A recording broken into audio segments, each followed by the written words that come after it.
lines for Yahweh by Hashem Yahweh Shai. Before we get started, I'd give all praises to Yahweh by Hashem Yahweh Shai by Hashem Rakakadash. Double honor and respect to beloved apostles, elders, bishops, and great millstones. Much love, honor, and respect to the elect of the house of Israel and the house of David. And to the beloved Akwaf, listening and learning in meekness and humility, as the scriptures command to do so to you. We say Shalom and Barakatham. So we're prophesying the downfall and destruction of the daughter of Babylon. Okay, the land of the north, which is talking about America. And we're going to start off in the book of Matthew 24. Book of Matthew, chapter 24, and we start at the top, verse 1. And Yahweh Shai went out and departed from the temple, and his disciples came to him for to show him the building of the temple. And Yahweh Shai said unto them, See ye not all these things? Verily I say unto you, there shall not be left here one stone upon another that shall not be thrown down. Now we know Yahweh Shai is, the temple starts with the elect, okay? So Israel would fall away. I'm going to back that up. I think it's 1 Corinthians 3. We are about the temple. Okay, now the literal temple was thrown down, but he's focused on the people, the Lord's people. Okay? So Yahweh Shai is a prophet. So he's prophesying while teaching them. Okay? We're going to come right back to you, brother. You said which one in 1 Corinthians? We are a temple. Spiritual. Yeah, we that temple. There's a couple of them. Yeah. Yep. Yeah, 1 Corinthians 3 and 16. Yep. Know ye not that ye are the temple of the Most High, and that the Spirit of the Most High dwelleth with you? See that? So right now, the Lord is building the kingdom of heaven. How is he doing that? With wisdom. How? That wisdom is resident in his men, the Holy Spirit. So wisdom buildeth a kingdom. Right from there out to Proverbs 24, somewhere around verse 5. So you have, this is a spiritual house, not made with hands. The Lord is not talking to Israel of some man-made boundaries or a damn construction project. He's talking about where his spirit resides. He says he's going to be in the midst. So the temple is being built on earth. This is a spiritual book. We can't read it like a Harry Potter novel. I got one. Okay.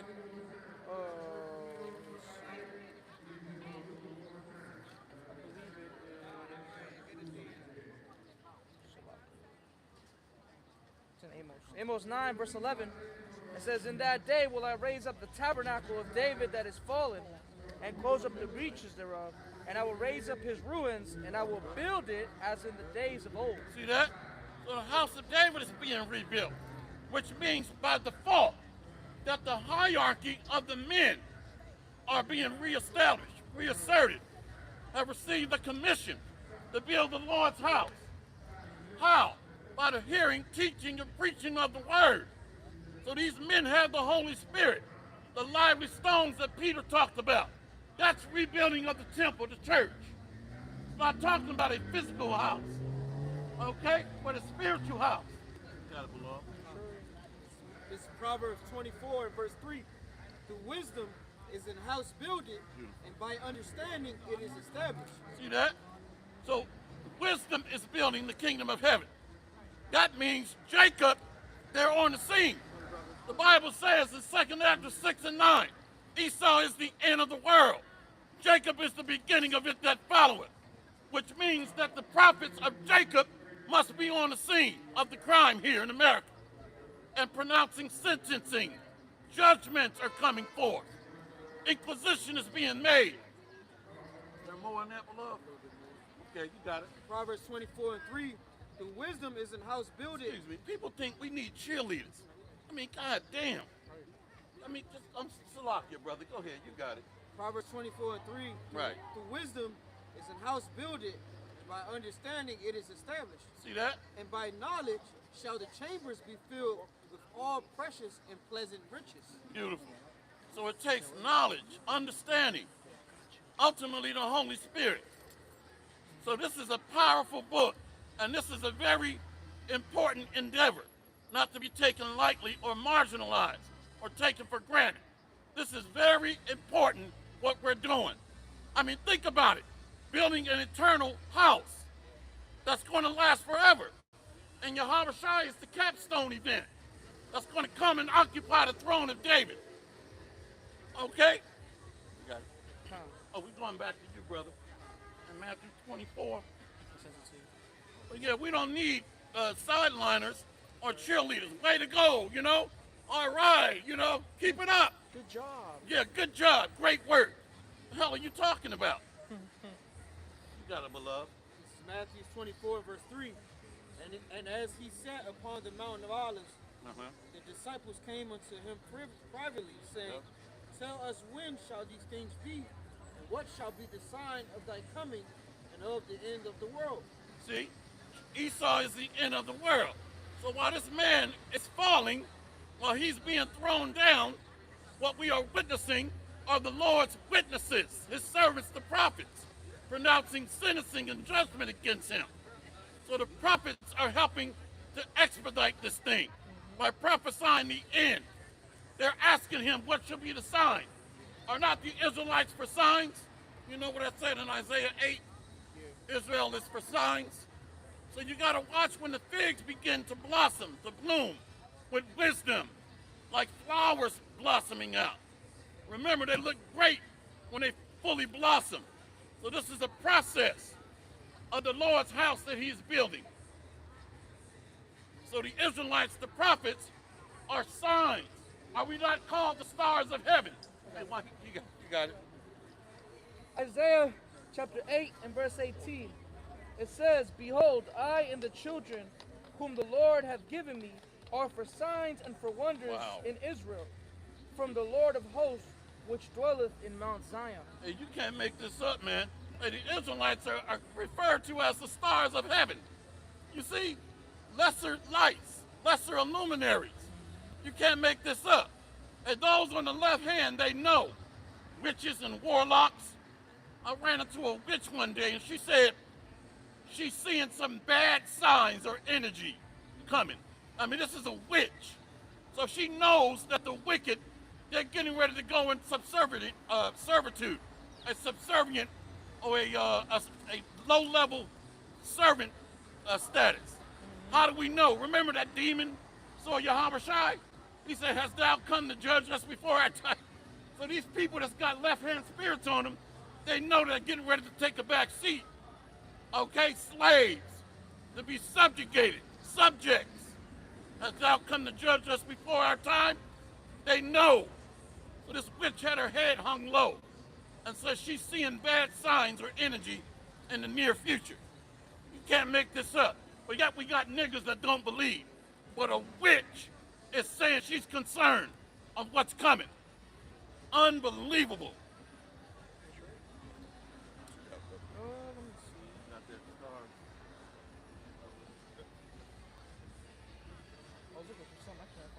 What you looking for, bro? It's a scripture kind of similar to the one that I read in English. I'm going to find it though. So then I'm going to get something different. It says, this is Joel chapter 2 and 1, and it says, Blow ye the trumpet in Zion, and sound an alarm in my holy mountain. Let all the inhabitants of the land tremble, for the day of the Lord cometh, for it is nigh at hand. Beautiful. See that? So even the spirits on the left hand can see that. They can sense that because they know. All right? So we're living in some very spiritual times right now. Notice time is speeding up. We go from Saturday's camp to next Saturday's camp the next day, seem like. Yeah. It's like, well, damn, where did the work week go? It's like 3 days in between. 3 days, exactly. Days is like being pulled out. For the elect's sake, the time is being shortened. You got it? Let's get that beloved on the shot. So the Israelites are for signs, the stars of heaven, up-and-coming kings and priests. So even left-hand spirits can sense that there's a spiritual shift on the earth, and they're concerned. Why you think the Bible says great fear fell upon them that saw them? So they're reading the signs or the stars. You got it, beloved. This is Psalms 147 and verse 4. Beautiful. He telleth the number of the stars. Wow. He called them all by their names. Read that again, Bukasha. So it's not talking about the physical outer firmament. You got a damn telescope out your backyard trying to read the scriptures and follow the stars. No, he's talking about the signs, up and coming kings and priests that are going to shine like the outer firmament. You got it, beloved. Daniel 12. Shine like the outer firmament. Yes, sir. You got it. Right from the top. Psalms 147 and start at verse 3. He healeth the broken in heart and bindeth up their wounds. He telleth the number of the stars. He called them all by their names. Wow. Great is our Lord, Yahweh Ba'Shem Yahushai, and of great power. His understanding is infinite. See that? So he has apportioned some of that understanding to his servants to be able to prophesy. You know, a father wants to look and see his son and say, that's my boy. Then not even look down on your Habashai and say, what? This is my beloved son in whom I am well pleased. So the elect is going to share in that joint glory and inheritance. You got it, beloved? Yeah, Daniel chapter 12 and 3. Yep. It says, and they that be wise shall shine as the brightness of the firmament. And they that turn many to righteousness as the stars forever and ever. See? So this endeavor that we are partaking in, this endeavor that we are pursuing is eternal. It's going to grow and abound. Okay, we're building the kingdom of heaven, so to speak. The Bible says, I will plant the heavens. So he's talking about bringing up the root and offspring of David, Yahweh Shai, and the men after him, planting the heavens. Okay? But it starts with prophecies, laboring. It starts with waking up the elect through the Holy Spirit, gathering the stones that were scattered or dispersed. We're going to go right back to that in Matthew 24. Okay, you got it. Isaiah 40, verse 26, says, lift up your eyes on high, and behold, who have created these things, that bringeth out their host by number. He calleth them all by names, by the greatness of his might, for that he is strong in power, not one faileth. You know, the Lord created, you know, all his election, his people, which in that would truly serve him. That's going to be those stars that he saw and called by names, right? And it shows the strength and power of our Lord and Savior, man. You know, to the fact that none of the things that has been prophesied or spoken are going to fail. Okay? Yeah, you know the scripture I'm thinking of right now? One shall be called Yasharala, one shall be called Jacob. I think that's in Isaiah. They shall surname themselves. They shall surname themselves. Again, if we'll get that one, it might be Isaiah 44, you see. So remember, when our forefather Jacob wrestled with an angel, when he went through tribulation, when he was tried and tested, he was changed into the prince of the power. So in like manner, we're going to be tried and tested and undergo great tribulation before we receive those crowns. You got people walking around with a welfare mind that just want to be handed something, having not suffered, having not labored, having not grinded. Hence great millstone, grinding, laboring. And then he was elevated and exalted as Yasharala.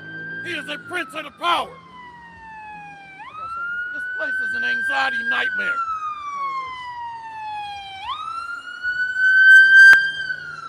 If I can mention real quick, Elder, You got it, beloved. if I can say real quick, it's funny you say that because with these sirens, scientifically speaking, you know, things like that, they were literally created to raise certain levels in your brain of adrenaline. Cortisol levels. Yeah, raise your cortisol levels, put you in a fight or flight mode and things like that.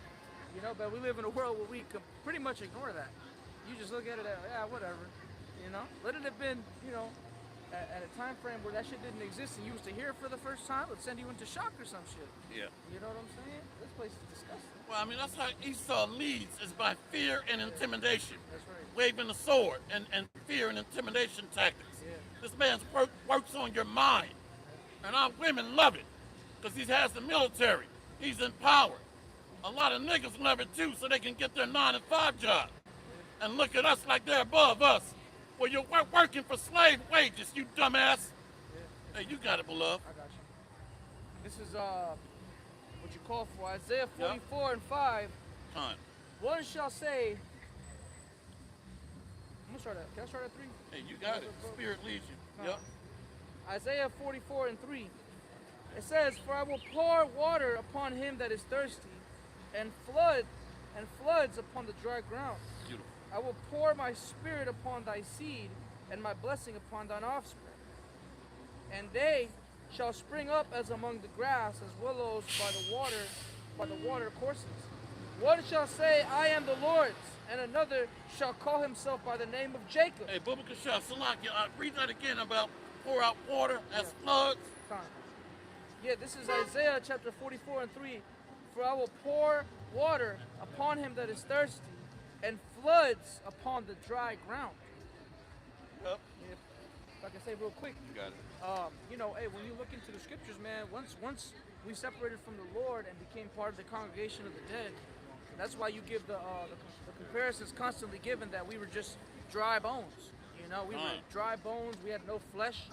You know, but what? As time went on, and the Spirit of the Lord came upon us, the bones and the sinews got put together, the flesh got put together. Yep. That's the same, basically the same thing that's being said here, except we're being likened unto dry ground. Because without the Lord, we're unfruitful. You know, and that's what dry ground is, unfruitful. Yeah. Right? But then what happens when the water, hey, like any type of vegetation that's near a body of water is the most prosperous because it has a constant flow of that water. Hey, remember when Yahweh Shai in John 7 and 38, he that believeth on me, as the scriptures have said, out of his belly shall flow rivers of living. Hey, brother, hey, Bubba Shah, Isaiah 41 and 17. So the Holy Spirit, you got a nigga just sitting here blowing the horn. Hey, this place is just vexing, man. I mean, it really is. But the Holy Spirit revives us, okay? It puts life back into us. Hence the valley of the dry bones in Ezekiel 37, like living waters. You got it, beloved. You said Isaiah 41 and 17, please. okay, yeah. Isaiah 41 and 17 says, "When the poor and needy seek water, and there is none, and their tongue faileth for thirst, I, the Lord, will hear them. I, the power of Israel, will not forsake them." See, remember that speech? And we don't support Malcolm X, but there's a couple things that he said to hint that he knew we are the children of Israel. Right. We are the valley of the dry bones. Waking up in America, that dry place, dried up for thirst for wisdom and knowledge. It's talking about you so-called Negroes and Native Americans and Latinos. The Lord is getting ready to burn this place. But our people walk around proud. You okay? Think this is a game with a Garfield grin on their face. Hey, you got it, beloved. This is Isaiah chapter 51 Yeah. and verse 15. "I am the Lord, Yahweh, by Hashem Yahushai, thy power, Yep. that divideth the sea, whose waves roar. The Lord of hosts is his name, and I have put my words in thy mouth, and had covered thee in the shadow of my hand, that I may plant the heavens and lay the foundation of the earth, and say unto Zion, thou art my people." So paradise is being built. Okay? He's planning the heavens, Eden or Idan. We got to pay attention to what we're reading here. But you got people here in DC that just walk around, they're just looking for their next high, or their next blunt, or the next 40 ounce of damn Swiss malt liquor. The Lord is going to destroy this place. Okay? This is ridiculous. And you got grown-ass men walking around proud and working for damn peanuts on a penny. Hey, read that again about the Lord planning the heavens. Let's start at 15, please. It's Isaiah 51 and 15. "But I am the Lord thy power, that divided the sea, whose waves roared. Wow. The Lord of hosts is his name, Yahweh Ba'Shem Yahushai, and I have put my words in thy mouth, and I have covered thee in the shadow of my hand, that I may plant the heavens and lay the foundation of the earth, and say unto Zion, thou art my people. So we're covered under the shadow of the Almighty Yahweh Shai. That right arm, that right hand. And he put his words in our mouth. So we are flowing with pure energy, the fountains of living water. That's the life force. And let's get that Jeremiah Bukashah in 4:22. We have awakened from the graves here in America. Ezekiel 37, the valley of the dry bones. America is a spiritual graveyard. You got it, beloved? Yeah, Jeremiah 4:22. For my people is foolish, they have not known me. They are sottish children, and they have none understanding. They are wise to do evil, but to do good they have no knowledge. Con, you see? We're going to get that next one. Though the waves roar and toss themselves. It might be the next one over, Jeremiah 5. Yep. See? So our people, the wisdom that they have is the wisdom of this world. And they glorifying that. I got a bachelor's degree. I got an associate's degree.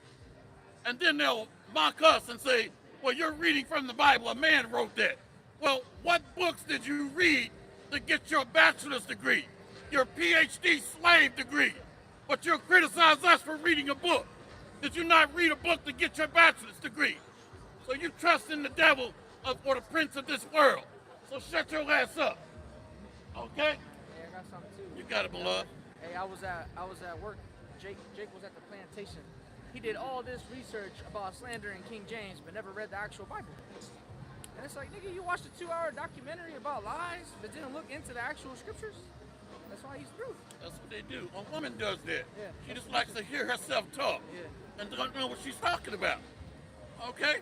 Unbelievable. You got it, beloved. This is Jeremiah chapter 5, verse 22. Beautiful. And it says, fear ye not me, saith the Lord. Love it. Will ye not tremble at my presence, which have placed the sand for the bound of the sea by a perpetual decree, that it cannot pass it? And though the waves thereof toss themselves, yet can they not prevail. Though they roar, yet can they not pass over it. See that? Hey, brother, hey, the Israelites is set above the other nations, likened unto seas, waters. Please read that again. So the Lord set everything up in perfection, ordinances that cannot move out of their lot or their places, like the stars. Jacob is like stars, and the sand of the sea, that yet the waves cannot prevail. Israel is like the sand of the sea. And we got to read this thing through the Spirit.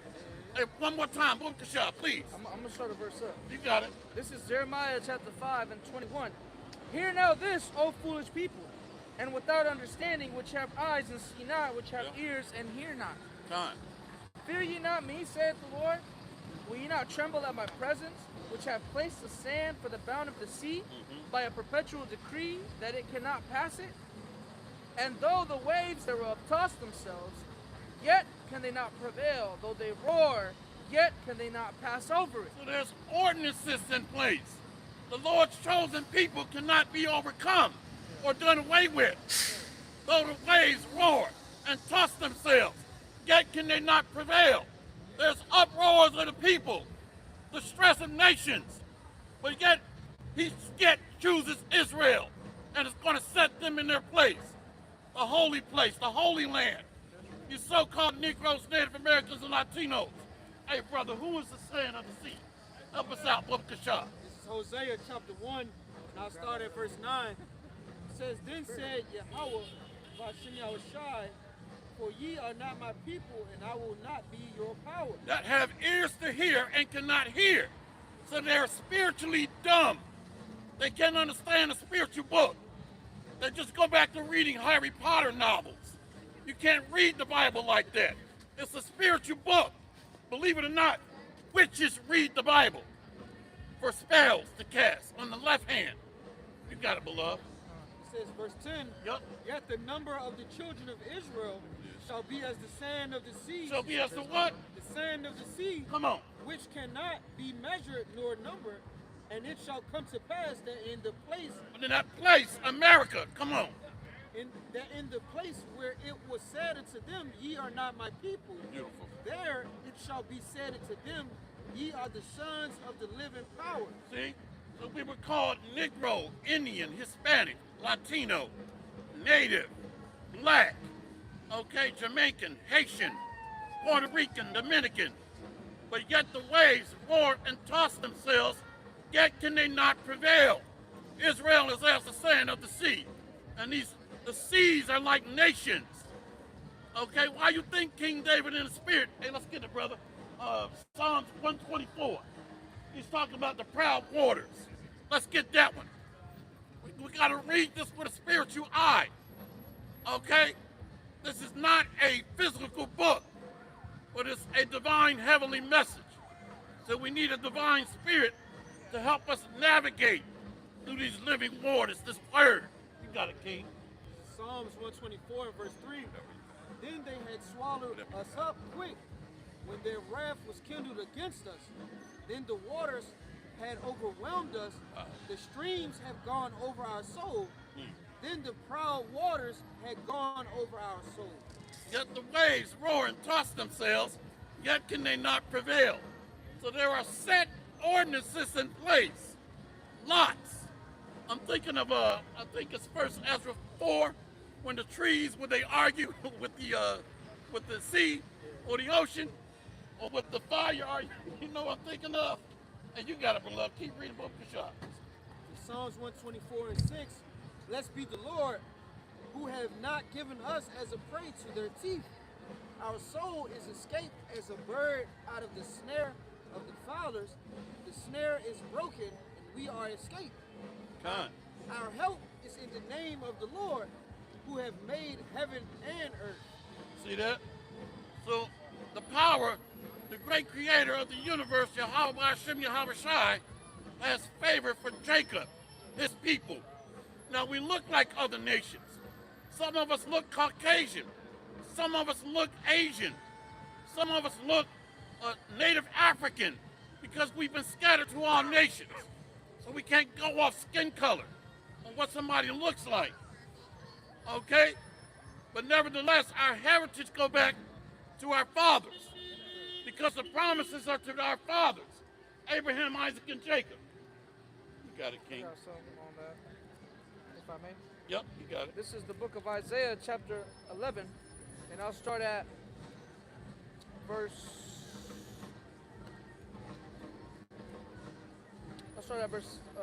10. It says, I'll start at 11. It says, Isaiah 11 and verse 11, it says, and it shall come to pass in that day that the Lord shall set his hand again the second time to recover the remnant of his people, which shall be left from Assyria and from Egypt and from Pathros and from Cush and from Elam and from Shinar and from Hamath and from the islands of the sea. And he shall set them up and he shall set up an ensign for the nations, and shall assemble the outcasts of Israel, and gather together the dispersed of Judah from the four corners of the earth. You know, and just touching on the point that the Shar went into, man, you know, the look of Israel has changed, because we're literally everywhere. You know, I know where I work at, I work with people from all over the world. You know, especially from out in the Middle East and in Africa, right? And you can see which ones are Jake and which ones are not. Yep. You know what I'm saying? It's very easy to tell when it's an Israelite. You know, they're very different from the actual natives to that land, wherever they might say they're from. Right. You know, so color, it's not a thing about color, man. You know, people come up always talking that mess. Oh, y'all racist. And hey, racism is a sign of intelligence. You're just low intelligent. You know, because if you truly understood anything, you wouldn't come up, oh, you guys are bigots. Man, spell that word, man. You know what I'm saying? People always come up, got something to say, but they never got nothing to prove anything. You know? 2 Corinthians 10 and 7, please. And then we're going to go to that 2 Ezra 4, please. 2 Corinthians. Yeah, 10 and 7. You got it, beloved. This is Hosea 1, and where we were at, verse 11. It says, then shall the children of Judah and the children of Israel be gathered together, and appoint themselves one head, and they shall come up out of the land, for great shall be the day of Jezreel. See, that one head is King David. And it's talking about that place, which is America, where the woman, the daughter of Zion, was taken to and carried away to for a time and a dividing of times, for one of all things, for nourishment. See? So we have to depend on this man's food, water, clothing, shelter. So it's talking about the Israelites. Second Ezra 4 and around 12. You got it, beloved. 2 Corinthians 10 and 7. This is the book of 2 Corinthians chapter 10, verse 7, and it reads, "Do you look on things after the outward appearance? If any man trust to himself that he is in Yahushua, let him of himself think this again, that as he is in Yahushua, even so are we Yahushua's." There's a large protest.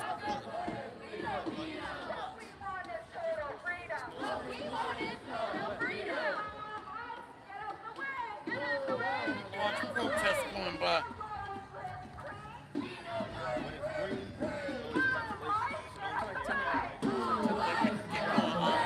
Read that again. It's 2 Corinthians 10 and 7. This is 2 Corinthians chapter 10, verse 7. And it says, Do you look on things after the outward appearance?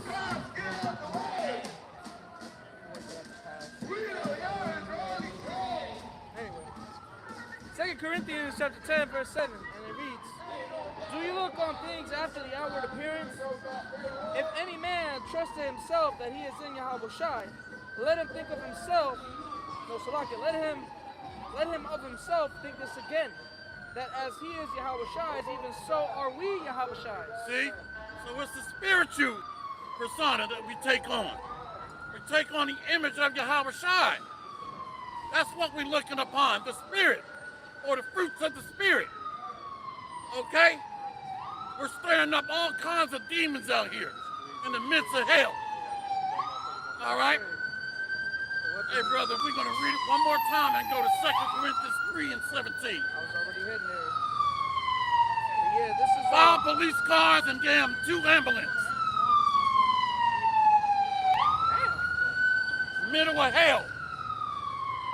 confusion. Confusion, Babylon. Now they're setting up police checkpoints. But we got individuals that love this. They love it. And clocking in, by the way, for slave wages. They love it. Hey, Bubba Kashab, beloved, we'll read that again and drive the point home. Khan. This is the book of 2 Corinthians chapter 10, and I'll start at 7.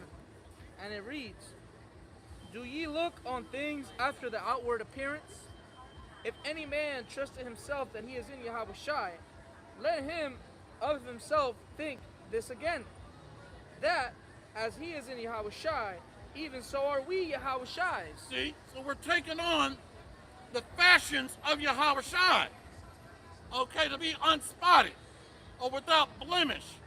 So we're conforming to the image of Yahushua. We're going to go right from there to 2 Corinthians 3 and 17. 2 Corinthians 3 and 17 says, "Now the Lord is that Spirit, Beautiful. and where the Spirit of the Lord is, there is liberty. But we all, with open face beholding, as in a glass, the glory of the Lord, are changed into the same image from glory to glory, even as by the Spirit of the Lord." Are changed into the same image as by the Spirit of the Lord, Yahushua. Once again, this is a spiritual book. You can't be a goblin and pick up this Bible. Okay, you're going to be confused. That's right. You got it, King. 2 Ezra 4 and 12. This is 2 Ezra chapter 4. And I'll start So at the verse brother is holding this because we read Jeremiah 5 and 22. Though the waves roar and toss themselves, yet can they not prevail against the sand of the sea. Okay? The Lord has everything set in its rightful place. Order. You got it, King. This is 2 Ezra chapter 4. I'll start at verse 12. Then said I to him, it were better that we were not at all, than that we should live still among the godless and to suffer, and not know wherefore. He answered me and said, I went into a forest, into a plain, and the trees took counsel, and said, Come, let us go and make war against the sea, that it may depart away before us, and that we may make us more woods. See? So these trees are also like people. You know what I said in Matthew? I think it's 8 and 24. To prove that, I saw men walking as trees. Men walking as trees. Yeah, it's either 8 and 24 or, yeah, I think that's where it's at. I saw men Yeah. as trees. I saw men walking as trees. I got Thinking of Matthew.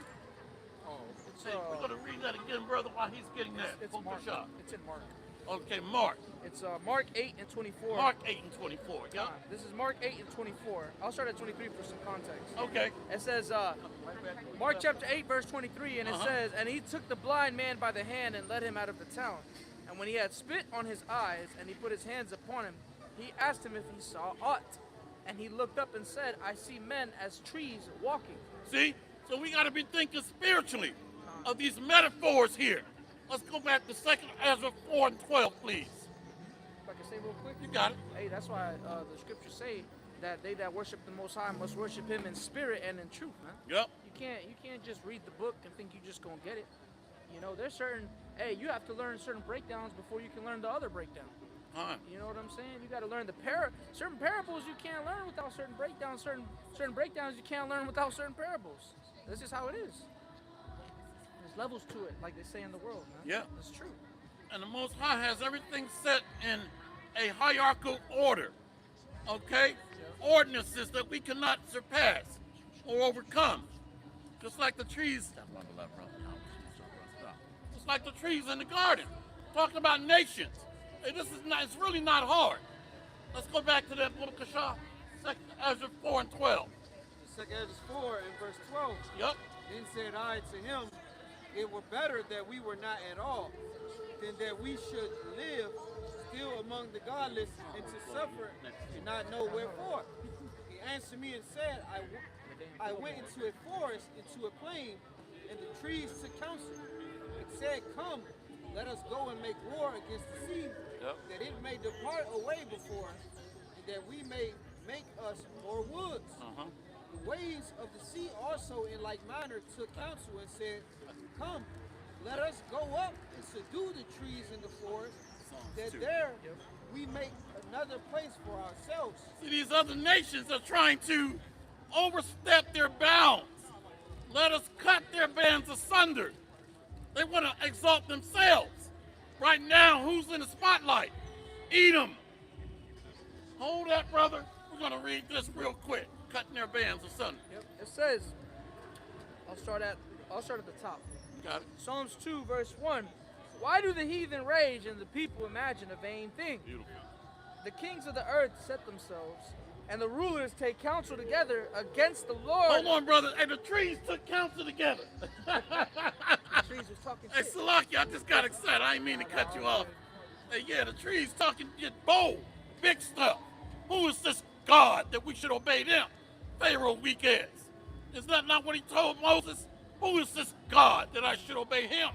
Proud as hell. You got it, beloved. The kings of the earth set themselves, and the rulers take counsel together against the Lord and against his anointed, saying, Let us break their bands asunder and cast away their cords from us. Beautiful. If I can say real quick. Yeah, you got it. Hey, like it says in Psalms 83, right? It basically is the same rhetoric, so to speak, right? It's the same exact thing that it's saying in Psalms 83, where how they set that tumult for our people, right? And then, but the difference is it actually goes into list the nations, and the first nation on that list is the nation of Edom. Yep. You know, because that's the top nation that hates us the most out of everybody else. You know, because when you look into these different kingdoms, right, when they took over and did what they did to us, they decided to use us to help them, right? Esau is the only one that's like, how do we get rid of them? 100%. They're the only ones that actually want to get rid of us. They want to wipe us off the face of the earth. You know, that's what separates them from the other nations, the other Gentiles, you know? But you can keep reading? Yeah, you got it. So it says, verse 4. Stop and cut their bands asunder. Oh, I'll read it again then. Yep. Psalms 2 and 3. Let us break their bands asunder and cast away their cords from us. You know, the Most High has them in a trick bag. You know why? Because Israel is like the sand of the sea or the stars of heaven. They made Egypt great, built Pithom and Ramses. So they got to integrate the Israelites into their kingdom in order for it to survive. That's why they commissioned Dr. Martin Luther King to promote what? Integration. Nimrod, we're all one. Antiochus, we're all one. Which tells us what? They understand a part of the mysteries. You got to integrate the Israelites into your kingdom to ensure survival, to ensure longevity. You got it, beloved. Quick one. Yep. This is Deuteronomy chapter 7 and verse 6. It says, for thou art an holy people unto the Lord thy power. Yep. The Lord Yahweh, by Hashem Yahushai, thy power have chosen thee to be a special people unto himself, above all people that are upon the face of the earth. Beautiful. So the Most High, his word cannot be broken.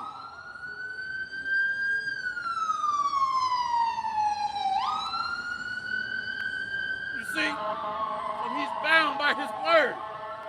Though the waves roar and toss themselves, yet can they not prevail. So everything is set in its rightful order and ordinances, which goes back to laws. Now I'm thinking of Isaiah 24, that this man has upset the natural order of things, the laws. Did you know it's a crime to subjugate the Lord's people? It's a crime not to reverence his priests or to revile the gods. So they're breaking the ordinances the Most High put in place. You know what that's at? Isaiah 24. Yep, I think it starts around 3. Okay? Why you think he's called that man of sin? Because he's counter Bible. He's counter spiritual. He's about the flesh, the man of the flesh. You got it, King. It's Isaiah 24, and I'll start at verse 3. Points at verse 5. It says, the land shall be utterly empty and utterly spoiled, for the Lord hath spoken this word. The earth mourneth and fadeth away. The world languisheth and fadeth away. The haughty people of the earth do languish. The earth also is defiled under the inhabitants thereof, because they have transgressed the laws, changed the ordinance, and broken the everlasting covenant. See that? So really, you're supposed to uphold the Israelites as your lords, your gods, your kings, your rulers, your magistrates. But when you beat them, enslave them, forward the affliction, all you're doing is just banging the nails in your own tomb, in your own coffin. You're making a pit for your own grave. I think that's Sirach 21, if I'm not mistaken. Okay?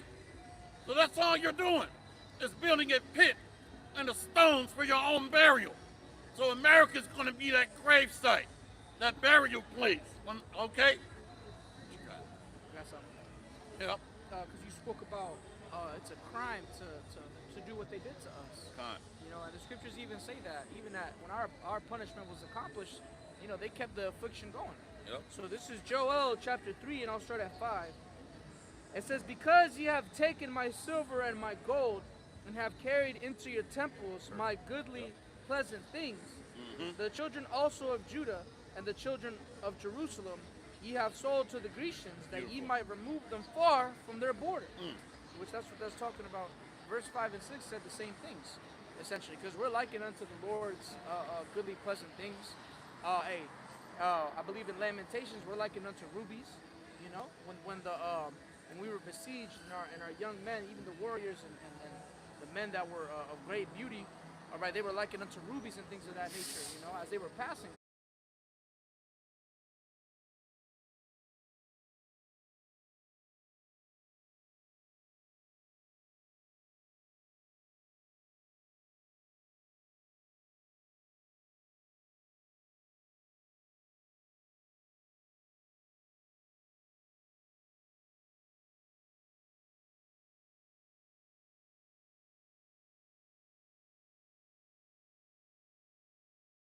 because of the siege, you know. But it says that we were sold to the Grecians. That's the Edomites, and removed far from our border, right? It says, behold, I will raise them out of the place whither ye have sold them, and will return your recompense upon your own head. And I will sell your sons and your daughters into the hand of the children of Judah, and they shall sell them to the Sabians, to a people afar off, for the Lord hath spoken it. See? So the Bible, consistent theme, slavery to the other nations, salvation and deliverance, and exaltation of his saints, the Israelites, the house of David. That's the consistent theme throughout the Bible.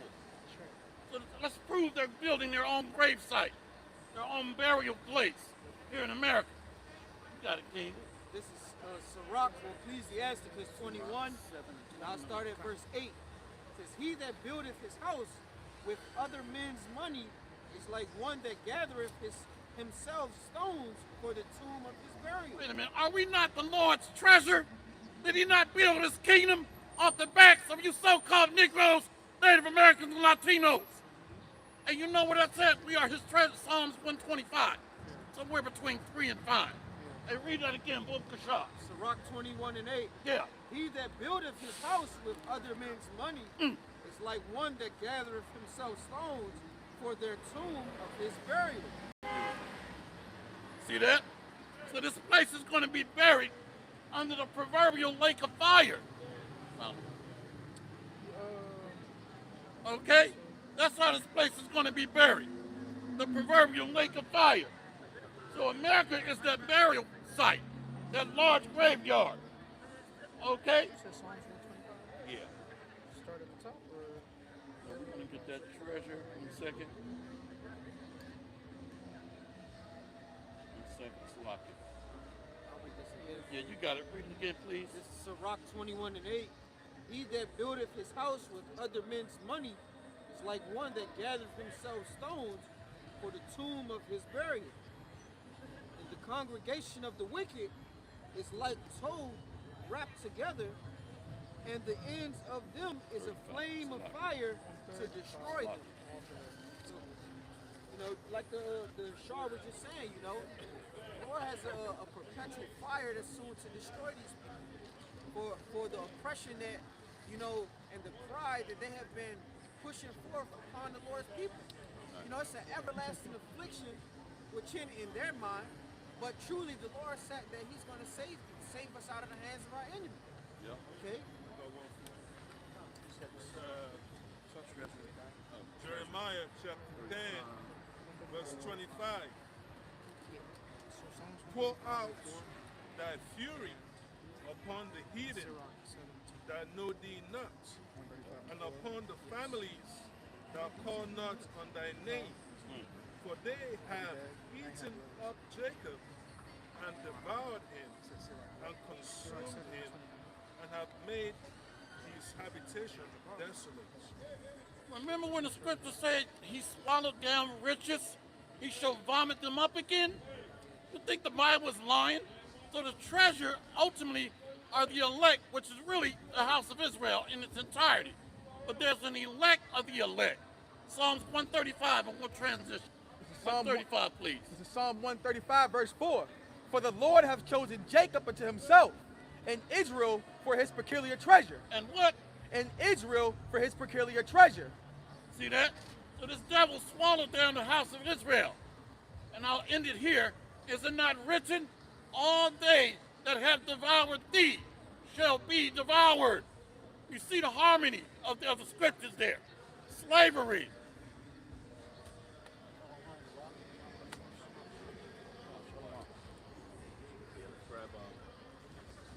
Go to Jeremiah 28 and 8. Grab that. This is the book of Jeremiah 28, verse 8. The prophets that have been before me and before thee of old prophesied both against many countries and against great kingdoms, of war and of evil and of pestilence. Yeah, do me a favor. Read it in the, see what the NLT says, and then also maybe the end. Yeah. This is Jeremiah 28, verse 8 in the NLT. It says, the ancient prophets who preceded you and me spoke against many nations, always warning of war, disaster, and disease. Yeah. Read the AMP, see what that says as well. Jeremiah 28:8 in the AMP.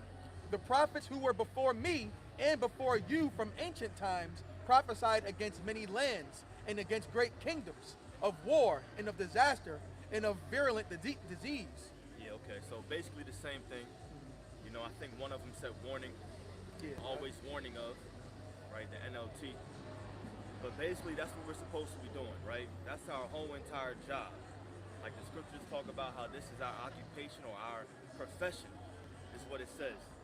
And the reason why I wanted to start off with that is because you got so many things happening in the world right now, and you see things are still churning.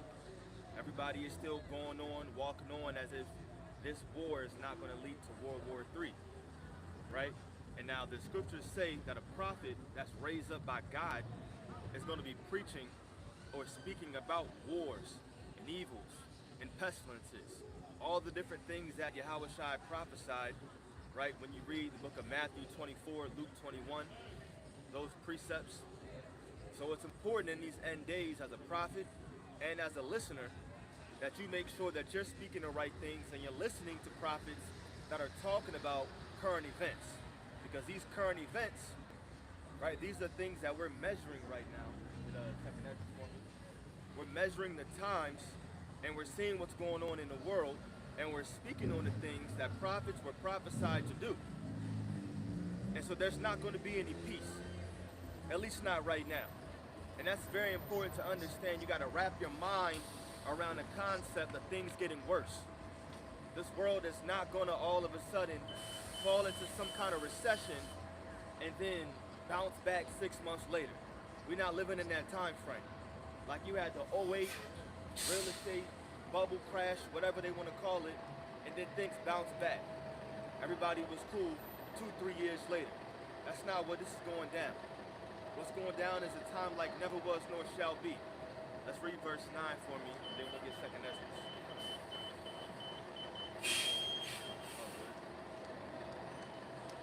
This is Jeremiah 28 in verse 9, and it says, the prophet which prophesieth of peace, when the word of the prophet shall come to pass, then shall the prophet be known that the Lord hath truly sent him. Right. So if you're prophesying about peace, but remember, verse 8 said, look, a prophet raised up by God is going to be speaking about war against kingdoms, evil, pestilence, things like that. That doesn't sound like peace. And you see, the problem is our people, they want to hear smooth things. Everybody wants to hear things that sound good to their flesh, things that make you look positive or so-called, quote-unquote, optimistic. Everybody want to hear things like, oh, don't worry, things are going to get better. But the thing is, things will get better, but it has to get worse first. It's not going to get better until things get worse. And then the Bible prophesies that there's going to be a new heavens and a new earth. But you see, the true prophets are here to let you know that, look, what's going on with Iran and U.S. right now, that's more than likely going to spiral into World War III. You see, they were supposed to have some kind of peace talks, and now what happened? Just like 2 weeks ago, supposed to have some kind of ceasefire, not even 24 hours later. Matter of fact, it was like 8 hours later, Israel starts bombing Tehran again. Even that. Yeah. But it started last year. Yeah, exactly. They were supposedly negotiating last year, and then the U.S. bombed them. That happened twice. Then, now they had a so-called ceasefire, but then Trump is saying, well, ceasefire, great, but I'm going to keep this naval blockade. Yeah. Now Iran is like, well, hold on. That's violating the ceasefire because we said we were going to open up the strait, so now let's close it back again. Now the U.S. came out with a report saying that from the day the war stops, whenever that is, from that day moving forward, it's going to take at least 6 months to open up the strait, because that's how long it's going to take to find all the underwater mines. Now we all know the longer this war drags on, the more scarce food is going to be, different products, because you got to understand, plastic is made using oil. If there's no more oil, there's less plastic. So you got to think about everything that's packaged and that uses plastic. Not just food, right? But shampoo, conditioner, the soap you like, your deodorant, things like that. So many things that we use on a daily basis we don't even think about. In the next few months, get ready for shortages. They're already saying the damage has been done, that even if the street were to reopen, it's irreversible. Irreversible, I seen the same thing. And they're already calling this the worst energy crisis ever. It's only been 2 months. It's only going to get worse. It's only going to get worse. Read that in second Ezra for me. That's it, 15 at the top, I think. Whatever. Read I it. got one cold speak on here. Yeah, why not? Don't matter. This is 2 Ezra chapter 15, verse 1. Wait until you time. Behold, speak thou in the ears of my people the words of prophecy, which I will put in thy mouth, saith the Most High. Actually, let's go to 16 then. 16. Let's go to 16 and around 37, right? This is 2 Ezra chapter 16, verse 30.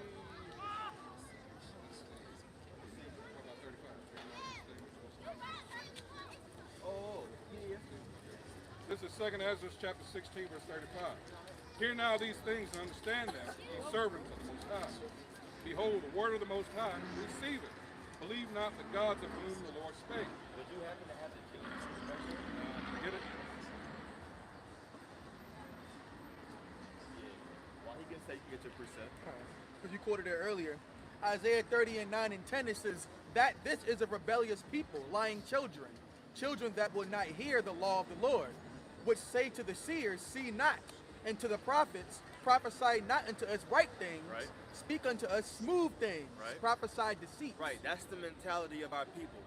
They want to hear smooth things. They want to hear deceits. They want to hear, look, this upcoming NFL draft, my team is going to get all the players we need. We're going to win. We're going to take it. Life is going to be great. We're going to have NFL parties. Woo! Super Bowl parties. Life is going to continue. We retire with a nice picket fence. Right, you get your chicken wings and your ranch, your blue cheese, and you're good. You know, our people want to hear those type of things. That's why they go to the Christian church. You want to hear lies and deceits and smooth things. You walk your ass into a black-ass Christian church, you're going to hear all of that and more. All of the above. They're going to tell you things that you want to hear. And that's why y'all go to them. Because y'all just want to hear a nice little motivational speech. That's it. That's why y'all not out here. Y'all come out here, we tell you the truth. We tell you exactly what's about to happen. And we don't hold anything back. It doesn't matter if it hurts anybody's feelings. It doesn't matter if it doesn't feel good to you. Our job is just to tell you exactly what the Lord said. Look, wars and evil and pestilence is coming. Famine is coming. And what's always goes along with famine? Cannibalism. That's coming too. You can read all throughout just our history. The scriptures, you see our history, we had famine in our land. Mothers selling their babies, things like that. Look, you know, we eat mine today, yours tomorrow, so on and so forth. All these things are coming back. Your job is to hear these things and be like, you know what? If this is inevitable, what should I be doing? What do I need to do with my life right now to make sure, like the scriptures say, you got to work out your own salvation with fear and trembling. A lot of y'all not doing that. Y'all not doing it because you're not being told and you're not thinking about the end. But the end is here. Go ahead, Doc. Well, our so-called community say the greatest enemies of preachers and politicians. Yep. They do not consider the things that they should. This is 2 Ezra in the GMT, 2 Ezra chapter 16, verse 35. Now listen to my message, you people who serve the Most High. It is the Most High's message, so receive it and believe what he says. Yeah. The disasters are approaching rapidly, and they will not be delayed. Wait. Start off from again. Read that for me. This is 2 Ezra chapter 16, verse 35 in the GMT. Yeah. Now listen to my message, you people who serve the Most High. Right? It is the Lord's message, so Yeah. receive it and believe what he says. Right. It says this is the Lord's message. Right? Now y'all looking at us like y'all just some regular men. Y'all as old, y'all bleed like we bleed. We the same age, or I'm older than y'all. But the difference is the Lord is speaking through certain men. That's how it's always been. The Lord speaks through certain men. So when we tell you something, we're reading you the words of the Lord. And if we're reading you the words of the Lord and giving you the warning, don't look at us and listen to us because you see a mortal man with the elect. Right? Keep going. Verse 37. The disasters are approaching rapidly, and And they will not be delayed. Yeah, disasters, it says, is approaching rapidly, and it will not be delayed. I'm telling you, everybody's freaking out right now because gas prices are going up a little bit. Everybody's complaining. I'm getting tired of hearing it. Shut the fuck up. It's only going to keep going higher. So what you going to keep doing? Complaining about it forever? Milk is up more. When you lose your job, when there's no more food out here. Now at that point, sure, now you can start complaining. This ain't nothing right now. People go through even the smallest little ounce of just stress and they just bug out, they freak out. It's not even terrible right now. We've seen worse. Everybody's freaking out like all of a sudden tomorrow they're gonna wake up and it's about to be $10 a gallon. We're not in hyperinflation yet. When hyperinflation hits now, y'all can go crazy. When you walk in the store, you know, eggs is a certain price, you get to the cash register and it changed like that, up $5 more. But this is what the Bible says. It says disasters are coming. You gotta prepare your mind for that. Once again, you hear these things, our job isn't to fret like the rest of the world. We've been warned. We know what the scriptures say. So be prepared, and when it happens, like it says, pause that real quick, Baba Kushah, Proverbs 3 and 25. You don't fret. You're not supposed to be scared. You let the rest of the world be confused because they don't have the Holy Spirit. It said, the Lord is our guide. He's the guide of them that keep his commandments. And what's the number one commandment? Just have faith, believe in the Lord. So if he says he's your guide, you gotta believe it. Go ahead, Doc. Proverbs 3 verse 25. Be not afraid of sudden fear, neither of the desolation of the wicked when it cometh. Yeah. Is there more on that? Like one more verse? Yeah. Proverbs 3 and 26. For the Lord shall be thy confidence, and shall keep thy foot from being taken. Right, shall keep your foot from being taken. I mean, he's going to keep you grounded. And how is that going to happen? It's with this knowledge and wisdom and understanding that we've been given. The Lord is going to make sure that we're grounded, we're stable, right? Our knees aren't buckling, representing that we're going to have a strong, clear mind. We're going to be thinking very soberly in that day, while the rest of the world is running, asking all those W questions. What's going on? Why is this happening? Where do I go? What do I do? When is it going to be over? Asking all these things, bugged out. The Lord is going to put his spirit on us where we're calm and cool and collected because we've thought about the end. And you got to do that sometimes. You got to just sit back sometimes and just think about how crazy it's going to be. Low-key, like, warp your mind there. Get your mind there already. How people are going to be looting and rioting. How there's not going to be any food. What are you going to do when that happens, when you lose your job? Because everybody's going to go through it, right? The Christian church will tell you that they're going to get raptured up. They get raptured, they see no evil. Nah, it don't say that in the scriptures. It says it's going to be, you're going to see 1,000 at your left side, 10,000 at your right. It's not going to come near you, it says. So we're going to be in the midst of all these things. But we got to remember this, Proverbs 3. It says, don't fret when these things happen. It's one of the necessary things you gotta do as by preparing for the times of temptations to detach yourself from your possessions. And how was trying to touch on that topic, saying this in Luke chapter 12, verse 15, and he said unto them, take heed and beware of covetousness, for a man's life consisteth not in the abundance of the things which he possesses. Yeah, straightforward, right? Meaning what? Just like it says in Matthew 6. Perfect. You might as well read it. This is Matthew 6 and 19. Lay not up for yourselves treasures upon earth, where moth and rust doeth corrupt, and where thieves break through and steal. Right, meaning don't have any stake in this current life. You can't look at the possessions that you have right now, your job. You may have so-called job security. You making a good little 6 figures, whatever. You got a nice little house, decent mortgage, everything is cool. Or maybe you got your own business, it's low-key flourishing better than it ever has been. it's flourishing at the very end, and you like, oh man, what's going to happen with it? It's going to be gone. It's going to be gone. All these things. And that's the mindset that the churches have been pushing on drink. Because you know the pastors of these churches are like job security. So when you get addicted to that mindset of job security, you're going to have to bend the gospel, bend the sermon to make the same people follow in line. You know? So that's the struggle we have in our nation. Right. You know, you got to make the people feel as if you need job security to survive in a place like this. Yeah, especially because our people were bound by the curses.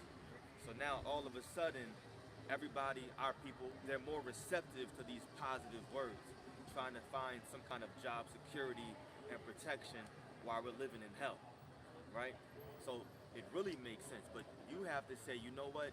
God told me not to put my treasures here on earth, meaning my mind is not supposed to be here, right? If your mind is here, you're going to get corrupted like the scriptures say. So your mind has to be in heaven. Keep going. Matthew 6:20, but lay up for yourselves treasures in heaven, where neither moth nor rust doeth corrupt, Right. and where thieves do not break through nor steal. Right, so you have to put on as the elect, right? Which means that what? You have to be thinking about spiritual things. You got to be thinking about the kingdom to come, about how Yahweh Shai is currently right now working on that for us, this very, very moment. We got to be thinking about his sacrifice, what that means for us. We got to be doing the best thing for our lives, which is repenting, asking the Lord for mercy. These are the things that we're doing, and that shows that you're laying up treasures in heaven right now. Nobody else is doing that. There's only a small remnant, the scriptures say, that's actually doing these things. Now let's jump back to 2nd Ezra for me. Now you'll see how all of this ties in, because this is the proper mindset and behavior to have in these end days, knowing that disasters are coming. It's about preparation, spiritual and mental preparation. But I'm just thinking too of these women when they say that have been stranded over there because what? They were all engaged in folly. Well, I'm going over here to Dubai for my 30th birthday. Now they can't get back. Now they're crying. Please, Mr. President, do something. I want to go back home. You didn't think about that? War. There might be, you know. Wow. Yeah, because now they realize what's more important. Because when Jake is put into a corner, a tight spot, you're going to realize that your life is important more than your comforts. You know, because when you go to those foreign countries, you're able to enjoy the pleasures of this world. You know, you're able to get what they call it 24-hour room service, entertainment beyond your imagination. You know, you got access to all types of treasures and capital. So what do? You know, you have to understand it's temporary. That's why this gospel helps people grounded. It's a challenge, you know, to make an adjustment when you get a break, you get a sigh of relief from all your struggles. But then you have to snap out of it. So it's just like when you drink wine, you know, it's about a deep, strong drink to him that willing to perish. So when you forget your struggles and all that stuff, you're in a good mood. And then, you know, you got to get back to the real deal. Because you can't be in that drunken state of mind thinking that the comforts of this world is going to get you to the next stage. It doesn't help you get there. You see the damages of all the infrastructure.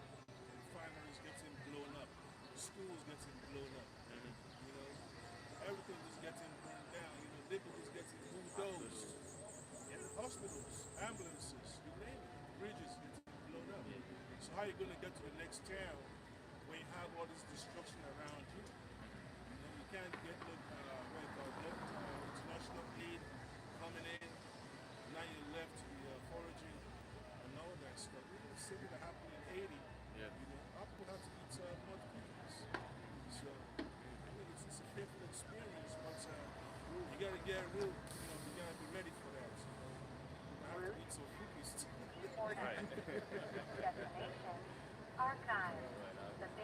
Second Ezra chapter 16, verse 38 in the GMT. A woman in the 9th month of pregnancy may suffer labor pains for several hours. But when the time comes for the baby to be born, there is no longer any delay. In the same way, the disasters that are coming on the earth will not be delayed, and the world will groan when it is caught in its labor pain. Yeah, it says the world, it says, is going to groan when it's caught in these labor pains. Meaning what? It's not just going to be here in America. It's not just Babylon the Great. It's going to be the entire world that's going to go through some kind of global, or we'll say economic disaster. And you know that because all these different economies are being affected. The elder just mentioned it. Different oil refineries, bridges, hospitals, all these different things are being taken out. And it's affected many different countries. Just the fact that oil isn't being transported through the Strait of Hormuz right now, you have different EU nations and they're like, look, we're going to have to start cutting back on flights. Flights are getting canceled. You got farmers around the globe and they're like, yo, we're not getting the fertilizer that we need. We're not getting any of these things. Huh? I think urea is the fertilizer that's significantly Oh, yeah? down here. Yep. And commerce. It's gonna, well, you already mentioned because you have all these folks that sell stuff online. So how are you gonna get your stuff? You know, supply overseas. Yeah. If you can't get it by shipping, you can't get it by air. Wait. So your orders are stuck. You already paid for it up front. You can't get it. So what do? You have to find another supplier. That takes time. Right. Yeah, you get it. This is 2nd Ezra chapter 16, verse 40 in the GMT. Listen to my message, my people, and get ready for the battle. Yeah. When the disasters come, you must live as people whose home is not in this world. Yeah, that's the pilgrim. That's the pilgrim mindset, right? Living as one whose home is not in this world. Meaning, like the brother read before, Matthew 6. You have to put your treasures in heaven. All these things go down. You lose your job, your business, your house, your car, whatever. You got to say, fuck it. You got to say, oh well, I don't need it. Because I know the Lord is going to protect me, guide me, my household, whoever I'm with in those times. And you're looking forward to that new heaven and the new earth. You see, you're going to have to go through something in order to receive salvation. And you can't just proclaim and say you have faith. That's fine and dandy, because that's what we're doing right now, right? We're all just saying we have faith. But you better believe that in that day to come, if you say you have it, you're going to have to show it. You're going to have to show your faith. And that's why you have that hour of temptation, or the hour of testing, right? It's to show forth that you actually believe in the Lord the way you've been saying you do all these years or months, however long you've been in this truth. So you're going to have to live as one whose house is not in this world. You should be living like that right now anyway. One more quick, then I got you. Verse 41. Merchants must not expect to make a profit from what they sell. Must not expect. It doesn't mean that you can't, right?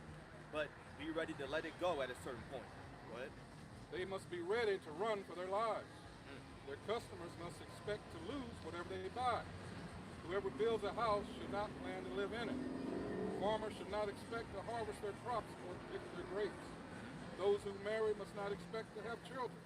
And those who don't marry must live as if they had been widowed. Right, so meaning that's your mindset. If you have all these things, then great. But once again, you just don't put your whole stake into it like the elder was going into. It's all about letting go. You can't be too comfortable with all these things. You got to be comfortable with being uncomfortable. We've made that statement before plenty of times. And you can't get attached. That's what he said. That's the key word right there. The key word is attachments. Attachments are going to get you killed in these days to come. I'm telling you. You're too attached to certain things, then all of a sudden, next thing you know, you're looking back and you end up like Lot's wife. You got to keep these stories in mind, because certain stories, they keep you rooted and grounded, and they keep you going forward. I remember, I had a dream. Matter of fact, it was the night the Passover ended. I think it was that Wednesday, I forget. But that night I had a dream, and I haven't dreamed in years. And I used to be a heavy dreamer. When I first came into truth, I was getting dreams weekly. And there were some terrifying dreams. I had to pray to the Lord that he just take them away, because I couldn't sleep. So I haven't dreamed in years. All of a sudden, the end of the Passover comes and I get one. Very, very vivid. And long story short, because it was a long dream, and I remember the whole thing. But the key point right now is I remember me and my girl, we were in the midst of Jacob's trouble. It was cold outside, right? It was like in the winter time, and it was supposed to be really, really cold. And she called me. She's at the bottom of the steps, and she's like, "Hey, come downstairs. It's starting. It's starting." I'm like, "What the fuck is starting?" And as I'm walking down the steps, she's like, "Don't be startled." I'm like, "Why the fuck would I be startled? Like, who you talking to?" So I get down the bottom of the steps, and all of a sudden, mind you, it's wintertime in the dream, I feel heat. I'm like, what the it's hot as hell. I feel like I was burning up. I get down the bottom of the steps, I look outside, everywhere is just lit up like orange, bright. And basically in my mind, I'm like, yo, the missiles are on their way. What the fuck? I'm like, that's why it feels so hot. It's all these missiles. And that's why it's so bright. I'm like, let's go. So we're on the move. We're on the move. We're just walking. With the spirit in the dream, the spirit told me where to go. So I'm like, all right, let's go. So we're just walking, right? Next thing I know, because the spirit told me to go to a building, and that's where a brother was. Like I was waiting there for a brother. So long story short, point is, as we're walking, then my foot was injured. And I'm like, wait, my girl walking faster than me. I'm limping and shit, walking slow, and she's in front of me, and she's out of there. So a missile comes out of nowhere, and it lands right in front of her. Boom! And it just crashes, and we're both like, oh shit. But we don't turn around, and she doesn't turn around. And she just stops there, right? So she's startled, and she just stops. But she keeps looking forward. And I eventually, my slow ass, I catch up to her, and I put my hand on her back, and I'm like, keep walking. Do you think the Lord is really going to take you out right now by a missile? And she didn't say anything. She didn't even look back at me. I'm like this. She didn't look back, and she just, from there, she kept walking. And she left me in the dust. And I kept walking too. But my point is, you can't look back. And metaphorically, spiritually, that's all I got from that dream. We might as well grab that precept now. Quoted it so many times, yeah. But you can't look back. You gotta keep looking forward and have your eyes on the prize, because that's what the Lord wants. Sirach 18 and 24. It's another good one. No, let's that brother get that. Or sure. Let's grab, before you get that, let's get Sirach first. This is Sirach chapter 18, verse 24.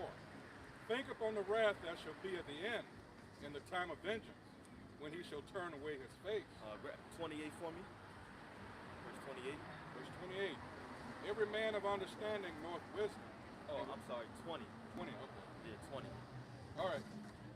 Sirach chapter 18, verse 20. Yeah. Before judgment, examine thyself. Yeah. And in the day of visitation, thou shalt find mercy. That's what it's all about. You see, that's what we want, mercy right now, right? So right now, you got to be thinking about the Lord's will and doing what he's telling us that we need to do in these times, which is repenting, asking for mercy, and asking the Lord to increase our faith. And asking the Lord to remember us in those evil times. And like you always hear the apostles say, well, every now and then, you got to kind of shout the Lord's words back to him. You said you'd be my guide, Lord, please continue to be my guide. And that's what I remembered in that dream when I woke up. I'm like, man, I kept believing in the Lord. I trusted in him. And Lord willing, all of us, we just keep doing that. Thinking about the wrath before it actually comes. Because the Lord is going to turn his face from a lot of different people. Everybody thinks that the Lord's mercy is literally just going to endure forever and ever and ever. No, it gets cut off at a certain point. Did it not get cut off in the time of Noah? When the Lord shut them in that ark? Mercy was over. Y'all had 120 years. Y'all saw Noah out there every day banging the hammer. Y'all could have picked up a hammer and helped him. Y'all could have got out there and got some wood, laid some things down, at least give him some goddamn water. Something, right? Metaphorically right now, y'all can send up a prayer. Y'all can do certain things like that. That's not hard for the elect that they endure. That's what you got to do in these days. Go ahead, bro. I mean, this goes back to the point you made before about making that transition from holding on to worldly possessions This is Luke chapter 9, verse 58. And Yahushua said unto him, Foxes have holes, and birds of the air have nests, but the Son of Man have not where to lay his head. That's right. And we got to take that literally right now because we're coming in those days of the pilgrimage. You got to be able to just ready to just walk and go and walk in the Spirit, follow the Lord. That's why we always say it. You got to walk in the Spirit, meaning what? You got to see what the Lord's intentions here on earth are for you. That's what it means to walk in the Spirit. What is the Lord saying? And if he didn't have a place to rest his head, why do we think that we deserve anything better? Especially in these times to come, you just got to go. And you got to believe. That's right, Book of Eli's spirit, like the Shar said. And that's why it's not coming down to the laws, statutes, and commandments. We tell y'all that all the time. That's a beautiful thing. You want to keep the laws? Do it. We're doing our best to keep the laws. But don't think for a second that anybody on earth is keeping it perfect. There's nobody on earth doing that. There was one man, and now he's in the heavens. His name is Yahushua. Not Jesus, not Christ, not Yeshua, none of that bullshit. His name was, or is, Yahushua. He kept the laws perfect, and he was our sacrifice. So you keep the laws to the best of your ability, but you walk with faith and you understand, I may not have a place to lay my head. I don't know where that's going to be. I just know that the Lord got me. And it's going to be you. It's going to be, you might be leading 10, 15, 20, 30. You might have 100 people following you in that day to come. You never know. That's realistic, right? You could have 100 people following you. They're all looking to you. You know what I'm saying? Not me. I don't point that out. They looking at you. You got to be able to guide them. Put that on me. That's exactly what our forefather Moses had to deal with. You have to accept that responsibility, because you never know when the Most High is going to, appear to you in that burning bush. It could be in Rock Creek Park. Right. It could be in, out of some mountain somewhere. You never know. Yeah. You never know. Yeah, that's the thing you have to prepare yourself for, because right now you are here on the highways and byways, but you never know when the Lord will pay you a visit and start speaking with you face to face. So you have to be ready for that encounter, because it's not going to be your regular, faith that you have now. It's going to be a different type of faith in these days. Go ahead, Doc. This is Luke 17, verse 26. And as it was in the days of Noah, so shall it be in the days of the Son of Man. They did eat, they drank, they married wives. They were given in marriage until the day that Noah entered into the ark, and the flood came and destroyed them all. Yeah, that's currently happening right now. People are not going to stop either. They're not going to stop because they want to be a part in this world. A lot of people see nothing wrong with this world. All the corruption that's going on. Who's talking about the Epstein files anymore? That shit old news. Right. You barely hear anybody talking about that. No indictments either. Yeah, no indictments, nothing. The government's like, get over it. Trump is like, get over it. We got to move on to more important things. It's over. But you see, starting with the apostles on down, we've been talking about that for years. And we haven't forgotten about it. The Lord hasn't forgotten about it, right? Does it not say that the sins of Babylon, and we'll just say Esau, they reach unto heaven? The Lord hasn't forgotten all these things. So everybody's just going on, and they want to live in this corrupt, wicked, nasty-ass world. So they're going to keep going to college, trying to get their degrees, better their life and get a better job, better house, so on and so forth. People putting crazy amounts of dollars into their savings, 401ks, Roth IRAs. Meanwhile, we're living at the very end. None of that crap is going to matter. Ain't none of it going to matter. And the only way that you're going to keep any of that is if you get the chip. And a lot of people are going to take it. So it's no coincidence that people are still getting married, doing all these things, as if we're not living in a time in which chariots are about to cover the sky. Go ahead, Doc. Luke 17:28. Likewise, also as it was in the days of Lot, they did eat, they drank, they brought They sold, they planted, they builded. They bought, they sold, they planted, they builded. Remember, we read in 2nd Ezra 16, you do all these things, you got to act as if you're ready to lose it all. But you see, the contrast is that these people, which is the same exact generation, they're doing it and they're putting their whole livelihood into it. They're starting a business and they're looking at that business by saying, that's my salvation. That's going to get me through.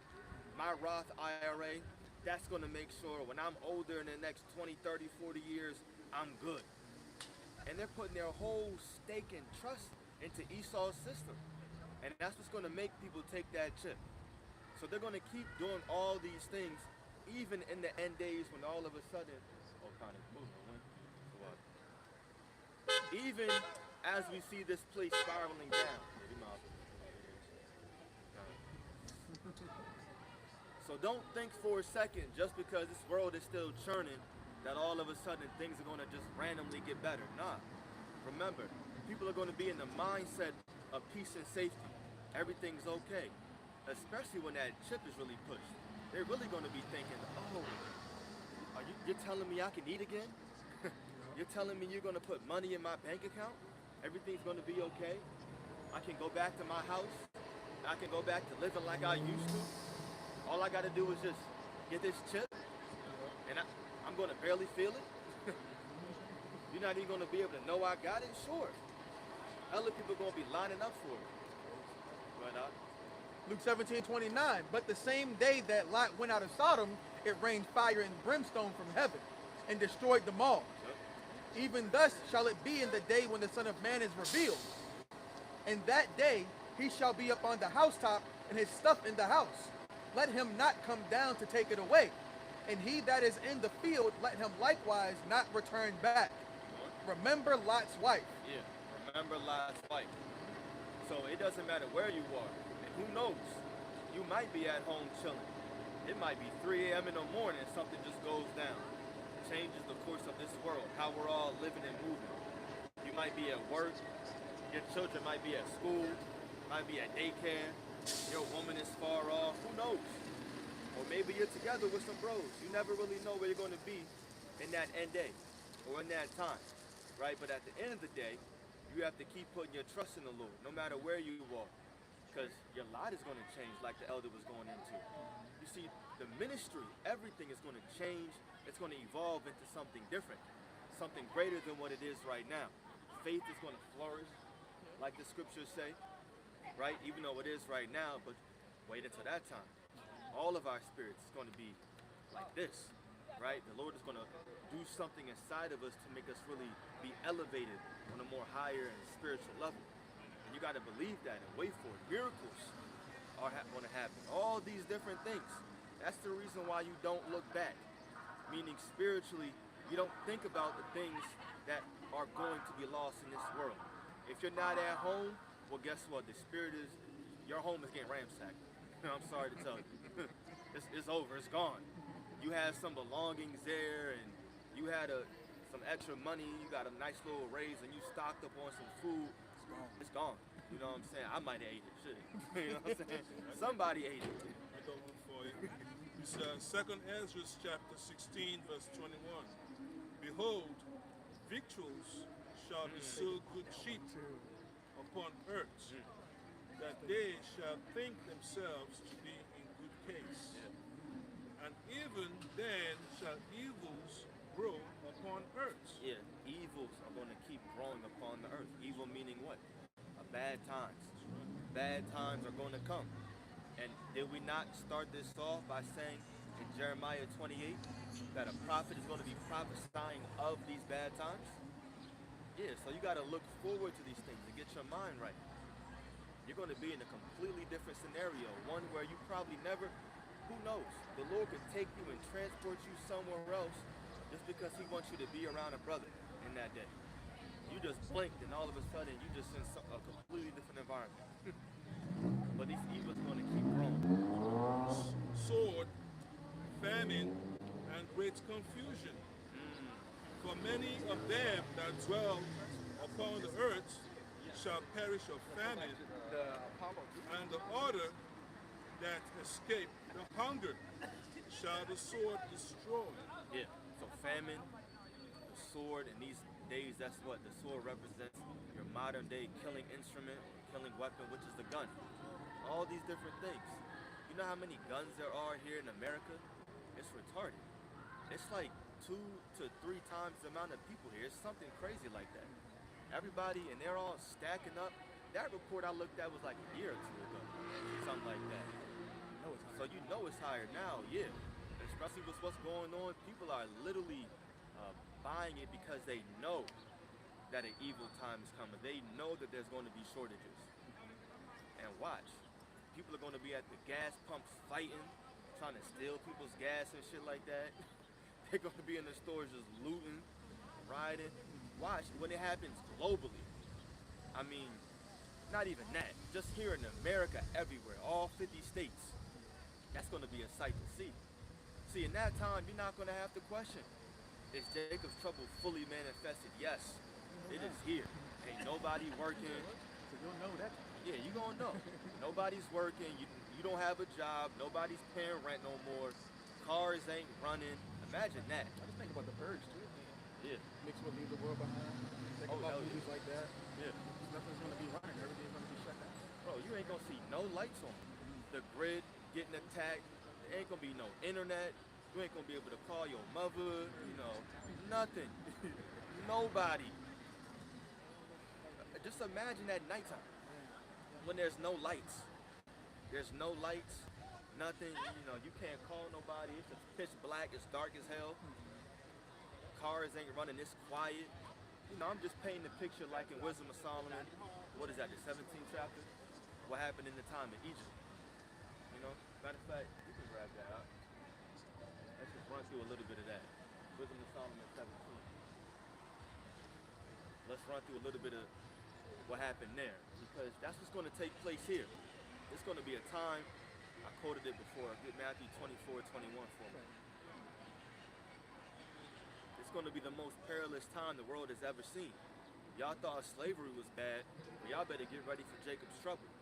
And it ain't called Jacob's pleasure, no, it's Jacob's trouble. Trouble is coming. Go ahead, Doc. Matthew 24, verse 21. For then shall be great tribulation, such as was not since the beginning of the world to this time. No, nor ever shall be. Yeah, y'all females, y'all gonna go through it, boy. It's gonna be terrible for y'all. Y'all walk around all high and mighty and prideful because y'all can put on 3-4 pounds of makeup on and make yourself feel all beautiful and shit. You just wait when you can't put no more makeup on. You can't put on no more eyeliner. You can't put on them big ass, ugly ass eyelashes no more. You can't buy them stinky ass wigs. You just wait. You know how low their pride is gonna be? It's gonna be low. Watch when all the shortages happen. You can't brush your nasty ass teeth. Tweets from the street. Right. That's right. That's gonna be gone. You're gonna see no more leaves on no trees, nothing. No more veneer maintenance. Their veneers are gonna fall out. Oh my God. They're gonna have the baby teeth. Yeah.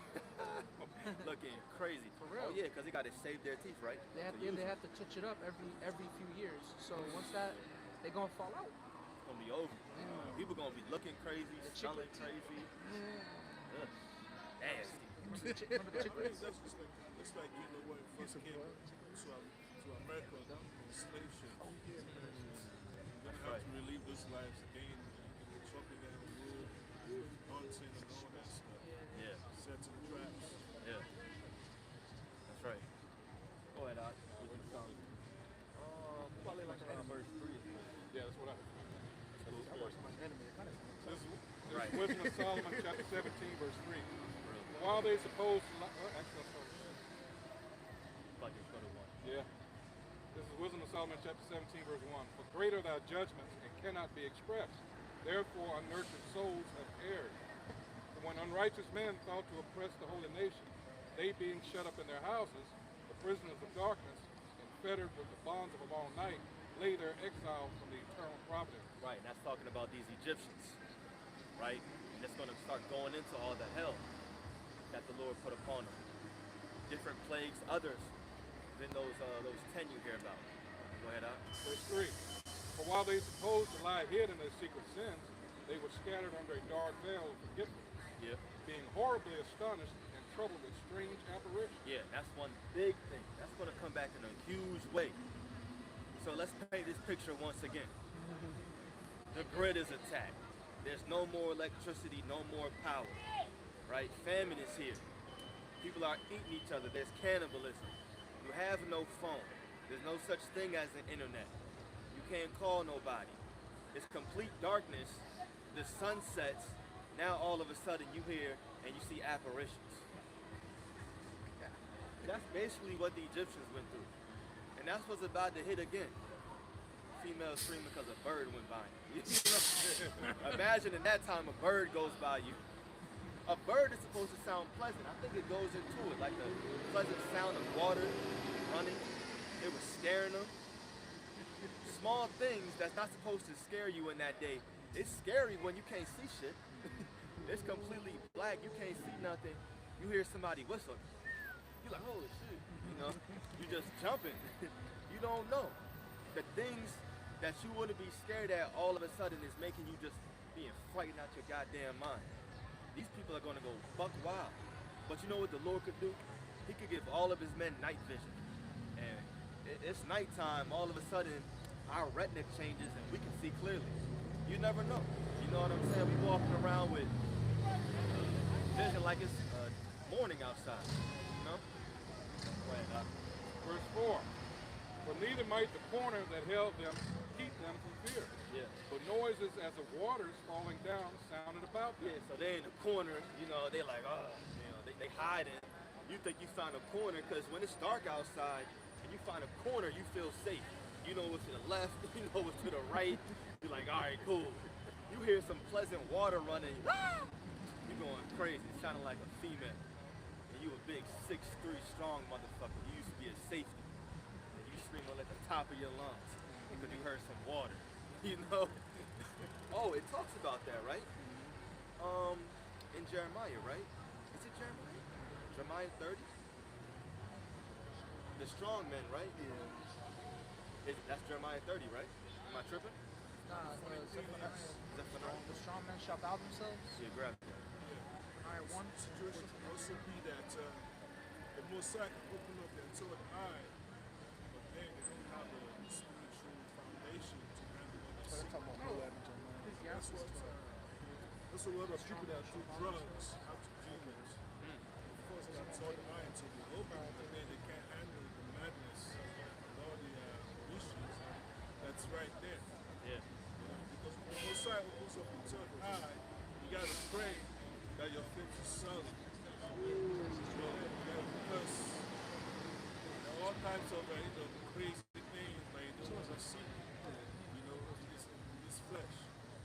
That's why the prophets, our forefathers, used to get sick. When the Messiah, gives them a little taste of that wisdom. Yeah, that side. That's right. Faith got to be ready to see that. You saw that? Yeah. There's two of them though. There's one in Ecclesiastes 12 and 3. Okay. When the grinders of sheets, but also Zephaniah 1 and 4 when the mighty men shall cry their bitter. That's cool. Yeah, that's perfect. I'm gonna get Zephaniah. This is Zephaniah 1 and 14. It says, the great day of the Lord is near. It is near and hasteth greatly. Even the voice of the day of the Lord, the mighty men shall cry there bitterly. Wait, hold on. It says the great day of the Lord is near. That's in the Old Testament. The brother reading what? Zechariah? Zephaniah. Yeah, the brother's reading Zephaniah. That's out of the Old Testament. So you can't say that the Old Testament is done away with. No, there are still prophecies that haven't come to pass yet. Namely, the day of the Lord. When he's returning. And then it says, in that day, the strong men shall cry there bitterly. Everybody walking around as if they own their block, like they're the strongest dude ever. We walking around, the two dudes earlier that walked by like they wanted to fight us. Scrawny dudes, you know? Like, why you gotta walk by and look so tough for? You know what I'm saying? Like, go about your day, my boy. You don't want this problem. You know? That's 300, my boy. You know? Nah, I'm just playing. But seriously, everybody gotta walk. You can't even, you look in the mirror, you gotta look tough as hell at your own reflection. Those are the same people, J. Cole said that. Those are the same people, they're gonna be crying in that day. They're gonna be, why? Because of confusion. You know how it's gonna feel terrible when you just don't know something. You just don't know what to do and you have no answers. Bro, confusion is gonna make grown men just be like, you know, queasy. You ever had that queasy stomach? Yeah. Queasy feeling in your stomach, you just feel uneasy. That's gonna be tripled, multiplied by 10.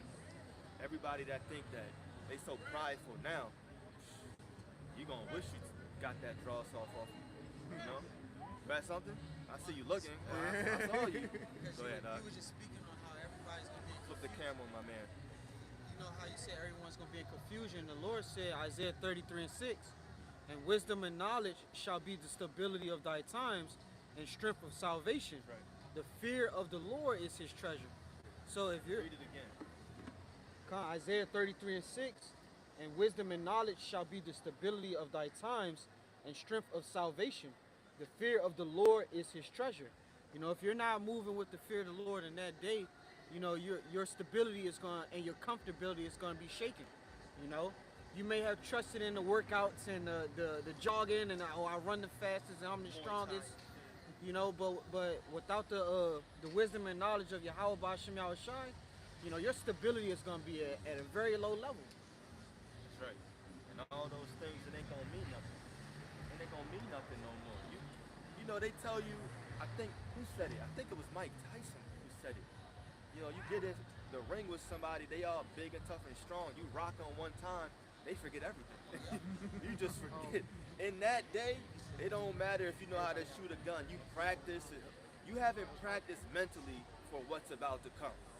Because you don't know how bad it's going to be. You've been practicing at the gun range for 6 months. All of a sudden, Jacob's trouble comes. You like this. You shaking, you know, because you can't keep your mind calm. But the Lord is going to put that calm, stable mind on His elect, like the brother just read. That's why it's so important to do what we're doing, man. We're trying to tell y'all, man. We're not just coming out here just because it's a good day. Nah, you know. We want to be chilling too. You don't think we want to be chilling? But nah, the chilling part, that's going to come in the kingdom. We got a job to do right now. So in a way, yeah, we do want to come out because we're doing the Lord's work and we know it's good for us. And nothing feels better. You do something for the Lord and you know He's going to look after you. Oh yeah, that makes you feel great. Let's keep going to Wisdom of Solomon unless anybody else has something. You want to get one? Oh. Made a point with me. No, you can get it. Sorry. This is Ecclesiastes 12:3. In the day when the keepers of the house shall tremble, That's right. and the strong men shall bow themselves, That's right. and the grinders cease, because they are few. Yeah, no more working, no more jobs. Strong men, they don't got the answers no more. You was the man on your block, but now it's dark as hell. You don't even know where your block is no more. You can't find it, you know? Go ahead.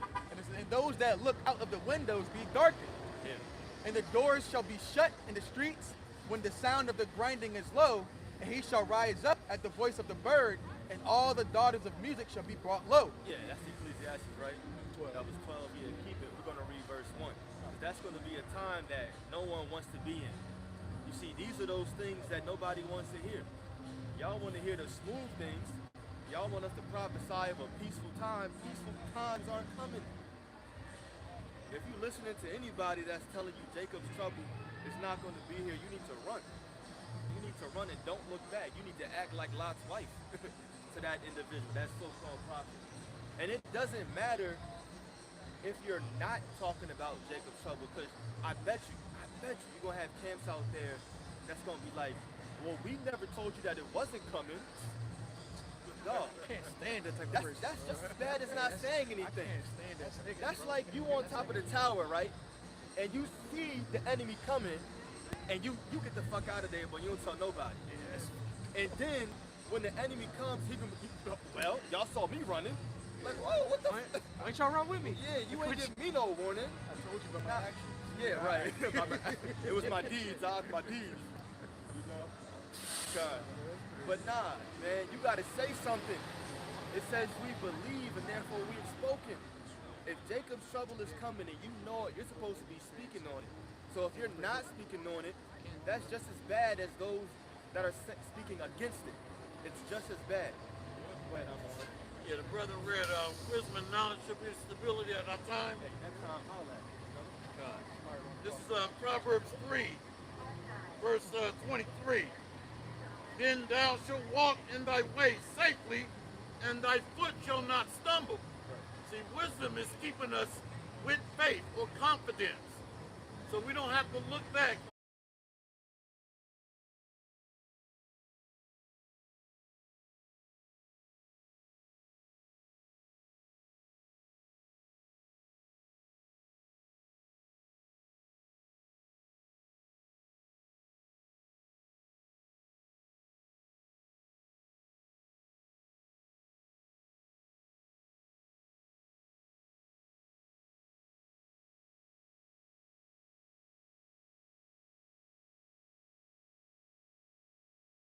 We don't have to be hesitant. We're more decisive. So it gives us a clear mind. Right. Proverbs 3, verse 24. When thou liest down, thou shalt not be afraid. Yea, thou shalt lie down, and thy sleep shall be sweet. Peace of mind. You see, a peace of mind is priceless. Yeah. You can't put a price tag on peace of mind. And last one, Proverbs 3, verse 25. Be not afraid of sudden fear, neither of the desolation of the wicked when it cometh. Not being taken by surprise or caught off guard on what the brother's going into. You see? So our antennas are up and constantly locked in. That's Water. right. Yeah, and staying circumspect. That's Yep. what you're going into. Staying locked in. Hey, locked into the spirit. That's what it's all about. Let's jump back to Wisdom of Solomon. May say real quick. All we're talking about, no one can really prepare for. You're gonna react one of three ways. 3 F's I call it. You're gonna fight, it's gonna be flight, or you're gonna freeze. One of those three. All right, we like to say, I brought up earlier about the Book of Eli. We're all gonna be perfect buildings in that day. There's gonna be so much stuff going down before that time. All right, everybody's gonna freak out. And again, until that time comes, you're not gonna know how to react. Yes, sir. I got one for you. This Isaiah chapter 30, verse 21. It says, and thine ears shall hear a word behind thee, saying, this is the way, walk ye in it, when you turn to the right hand and when you turn to the left. Yeah. So we're doing that right now, right? We have this knowledge and wisdom, and we're understanding, okay, let me continue to search out the way of our fathers. Let me do the will of the Lord right now. All these things are just going to get amplified, though, in the days that come. So now you understand where to go. You're being circumspect, right? The scriptures talk about you seeing these things and you're supposed to be looking up spiritually and then, of course, physically at that time. All right, so you know what way to walk in because you're staying locked in.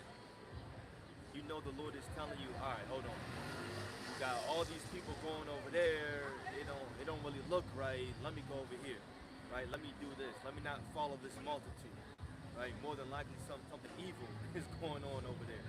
You're going to have to be able to feel the spirit in that day.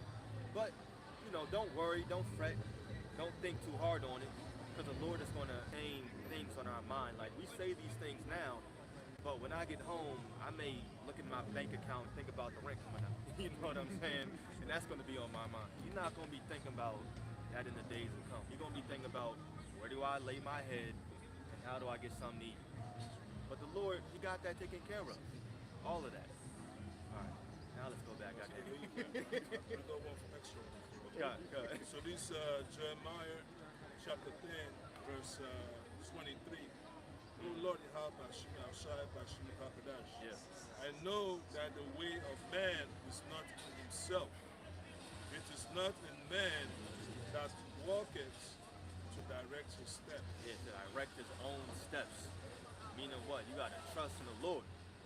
You gotta see the Lord puts us through certain things right now just so that we can trust in Him. And it shows us, oh, you know what? The Lord did look out for me. Now, in these days to come, in Jacob's trouble, you're supposed to look back on those examples and the situations that God put you in So you can be like, wait, he looked out for me back then, he guided my steps then, why would he not do the same thing for me now? That's why he's doing all these things for us. Because at that moment in time when you went through it, your faith was built up. So now you're experienced. You're experienced and you tried these certain things out already, you know what to do. All right, I didn't know before, but because I went through X, Y, and Z, I know whenever I come across a certain hurdle, the first thing I gotta do is pray, number one. But you wouldn't have known that if you didn't go through whatever tribulation the Lord put you through. And that's just one example. And that's why it's important too. Sometimes you just gotta reflect on all the things that the Lord put you through and the things that you've learned and how you've grown. That's a good thing to do. It's a beautiful thing. Reflect on it. Reflect on all the dross that God just shook off of you. Reflect on how he's built you up and where you were just 3 months ago, 6 months ago, how you've changed, how you've grown.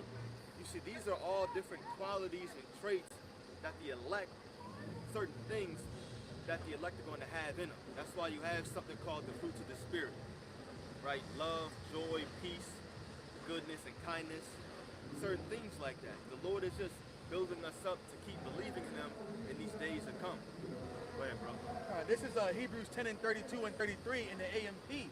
It says, but remember the earlier days when after being spiritually enlightened, you patiently endured a great conflict of sufferings. Sometimes by being made a spectacle, publicly exposed to insults and distress, and sometimes by becoming companions with those who were so treated. Yeah, read that again. Hebrews 10 and 32 and 33. But remember the earlier days when after being spiritually enlightened, you patiently endured a great conflict of sufferings. Yeah, you endured a great conflict of sufferings. And that's what we're going through right now. I heard, I think it was a video this morning that the Apostle Ariam Lab made. And he was just quoting a certain precept. He kept saying it over and over. We're going through certain conflicts or certain sufferings so that we're not condemned with the world. That's in Corinthians. Right? So everything that you see happening with you, the brother next to you, we're all going through different financial issues, infirmities in our flesh, certain things like that. The Lord is just having his men go through these things because right now we're being chastened to build us up so that we're not condemned with the rest of the world. They're not going through these certain things for the same exact reason that we are. This is 1 Peter 4 and 1. For as much then as Christ hath suffered for us in the flesh, arm yourselves likewise with the same mind. For he that hath suffered in the flesh hath ceased from sin. Yeah, suffered in the flesh, you cease from sin. How would that be the case? Because now the Most High looks at you like his son. Says why? Because of the faith that you have in his son, he's going to say, you know what? You have the same mindset as my son.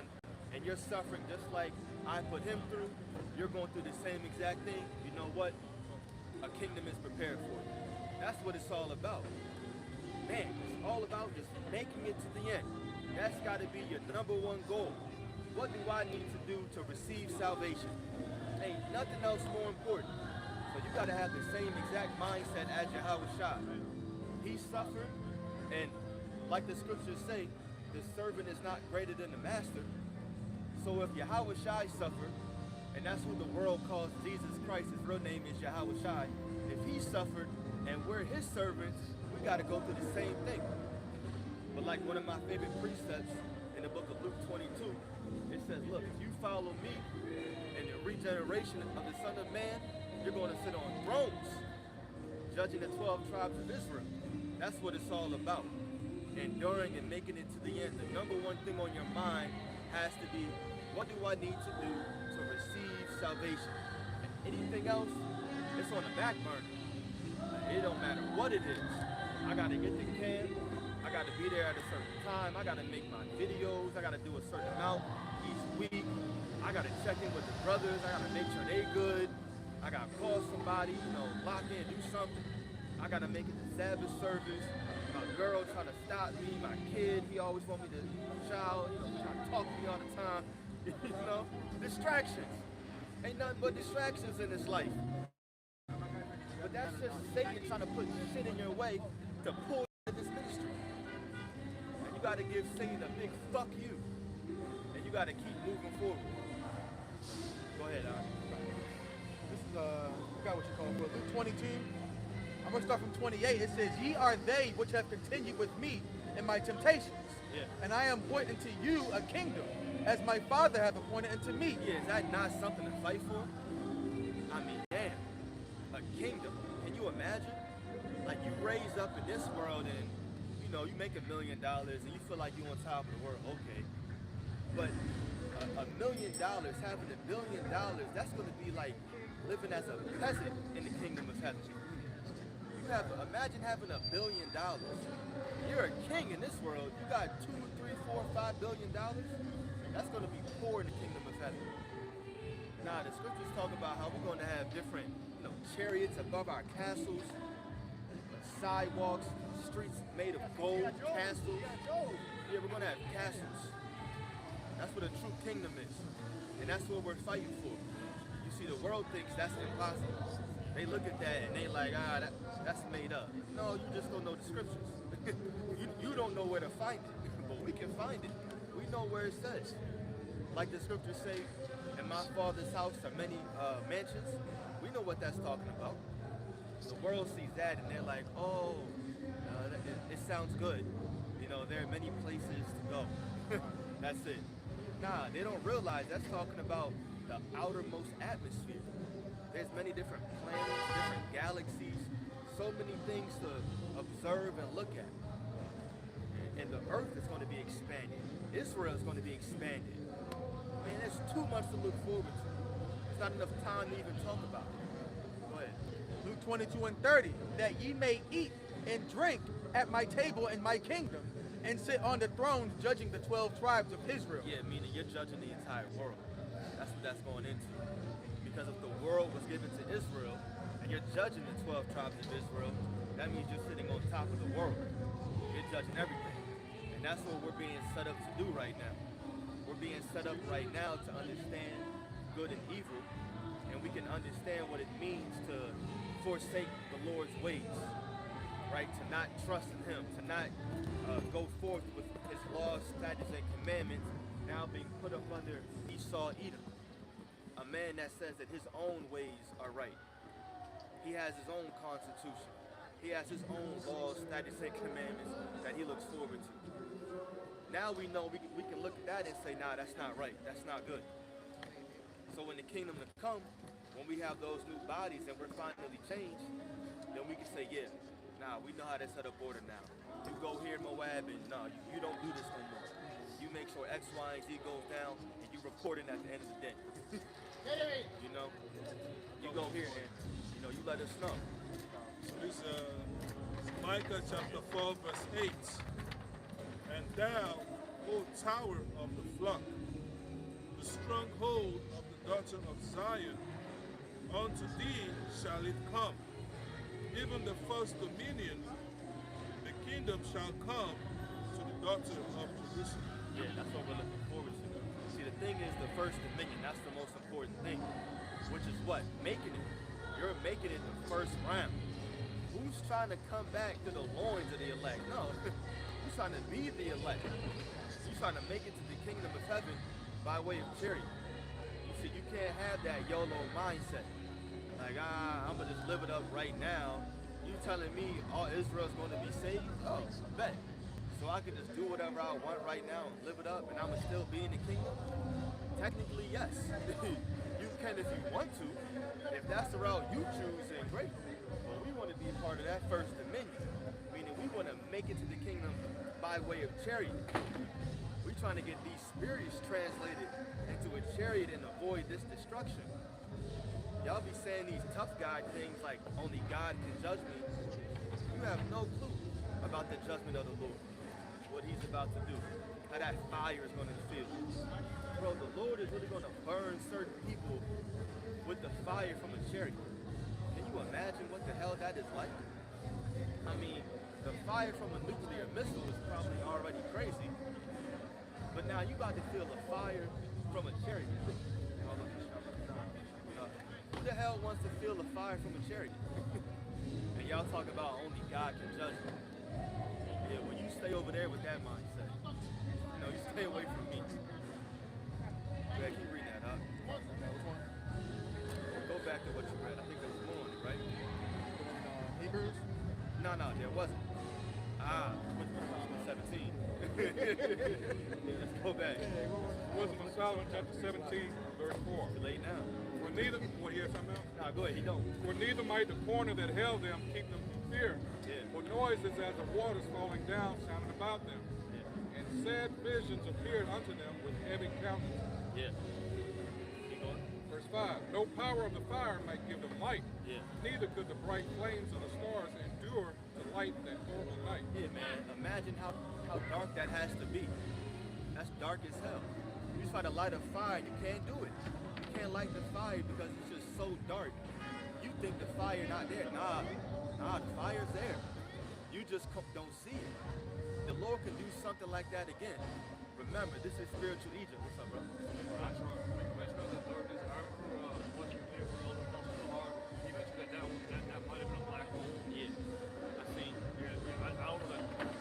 Potentially, right? Like he was speaking in the spirit, but more than likely, the Lord just transferred that same exact kind of energy down here on earth. And that's probably what it was. And it would make sense because that's why it was so dark. You can't see anything, So who knows? That could really literally be quite what it was down here on earth. Verse 6. Only there appeared unto them a fire kindled of itself. Yeah. Very dreadful. For being much terrified, they thought the things which they saw to be worse than the sight they saw not. Yeah, this wasn't real fire. The real fire was the things that they were thinking in their mind about what's there, and it really isn't. That was the real fire that was kindled, not the physical fire. So you gotta imagine this. And that's why I said, that's why we read Sirach 18 before. You gotta think about the end. You gotta consider and think about how bad of a time it's really gonna be. I'm gonna put this on. Look at way too much noise on it. Hopefully it's better now. Keep going now. Verse 7. As for the illusions of art magic, they were put down, and our vaunting in wisdom was reproved with disgrace. Yeah, so ain't nothing gonna work. No kind of sorcery, no kind of magic, no kind of knowledge or understanding outside of these scriptures, that's gonna work in that day. You gotta have the understanding of prophecy and signs and really of the spirit of the Lord to know what's going on. Only then will you be stable in these times to come. This is Luke 21 and 26. I'm sorry, 25? Yeah. Luke 21, 25. And there shall be signs in the sun, and in the moon, and in the stars. Yeah, there's been plenty of that since the year started. All the planets are lined up not too long ago. Then you had a pink moon, you had a red moon. You had even before the year started, I think it was around Purim, there was something going on.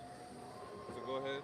And upon the earth distress of nations, with perplexity, the sea and the waves roaring. Yeah, distress upon nations. You see that with a lot of these airlines getting shut down for some of these countries, having to deal with what's going on.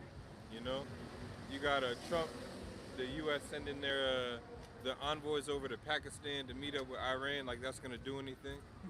Because every time they do that, Israel turns around and just does whatever they want. So that brings distress upon nations. Just when they think everything's okay, the sandcastle gets destroyed, so to say, all over again. Go ahead, bro. Luke 21, 26. Men's hearts failing them for fear. Yeah, that's the point that I wanted. That's what you see going on in Wisdom of Solomon right now. Men's hearts are failing them for fear because the things that they project, because these people in the world, they like to project and see what's going to happen in the future, and then they move accordingly. But we know the future is grim. They're looking at sunshine and rainbows and all that stuff. The Lord promised evil and confusion for Babylon.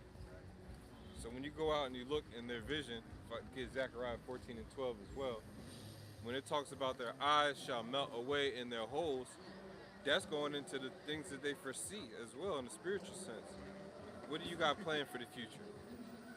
Does it align with the scriptures? A lot of people ain't aligning what they believe, even in the world, with the scriptures. What we believe in the world and stuff like that, and we know on the carnal level, we make sure we filter through the scriptures so it doesn't sway our faith what we know is actually going to happen.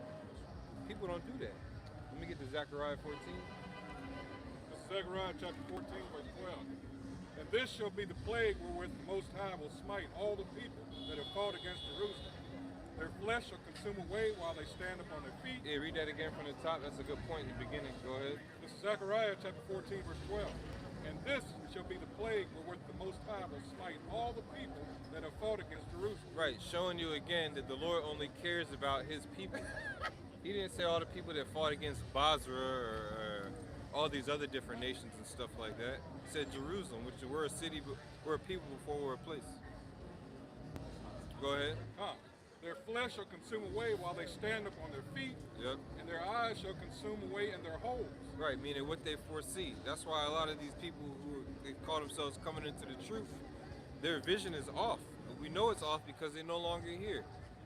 Like these Israelites that say, I need to go back in the world and find myself. I just need a couple months to think about it. No, your ass should have thought about it before you picked up the scriptures and said, I believe, and put on t-shirt and fringes, or wherever you put your fringes, wherever, you know, because the fringe is a spiritual thing, in this sense anyways, you know, because they can't get us delivered. Anyways, if that's your vision, you're through. Go ahead. And their tongue shall consume away in their mouth. Right, that's why a lot of mouths are being stopped. The scripture says that we got to learn, basically we need to keep this wisdom, knowledge, and understanding so we can stop the mouths of those that are ignorant, you know, that are foolish, speaking evil against this truth. That was it. Let's go back to, back right here, Luke 21 and 26, men's hearts failing them for fear, and for looking after those things which are coming on the earth. Right, getting weak in the knees. And so this time it's not going to be for no women. You know, that weak in the knees feeling, a lot of Israelites going to feel that, man. That pit in the bottom, that uneasy feeling in your stomach, you know, that sound like nails going across the chalkboard or whatever the hell makes your teeth grind, makes you feel that way. Lord's going to bring a summation of all those things together upon this whole earth. You know, a lot of people who are well off and got money and so-called pushing themselves forward, bulk shopping and all this, those are going to be the ones that get hit the hardest when they realize they put in all this effort for nothing. You know, sometimes when you're at work, you get that feeling, you're doing all this work, you're like, damn, did I forget to do this back at 9 o'clock? And you're like, shit, that's only 5 minutes left. That's how we felt when we found out the truth. Like, damn, we got to catch up. We got a lot to make up. And because we had that mindset, the Lord is not going to make our heart and our emotions overwhelmed so we don't know how to move in these times. This is going to happen to everybody else. Right. We're expecting to be in sci-fi type of situations, you know? Go ahead. It says, for the powers of heaven shall be shaken. Verse 27. Right, and we see the earth people act like this is something wild. Well, we've seen it. Before we were born, they had video clips of what happened to Nagasaki, Hiroshima.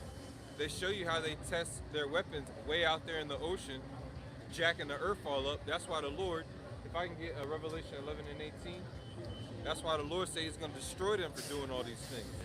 Stay where you at and keep on reading. Read that precept again. Luke 21, 26. Men's hearts failing them for fear, right, and for looking after those things which are coming on the earth. For the powers of heaven shall be shaken. Yeah. And then shall they see the Son of Man coming in a cloud with power and great glory. That's why we tell people, you're going to see it in your lifetime. All the signs are here. Why wouldn't you see it? You know what I'm saying?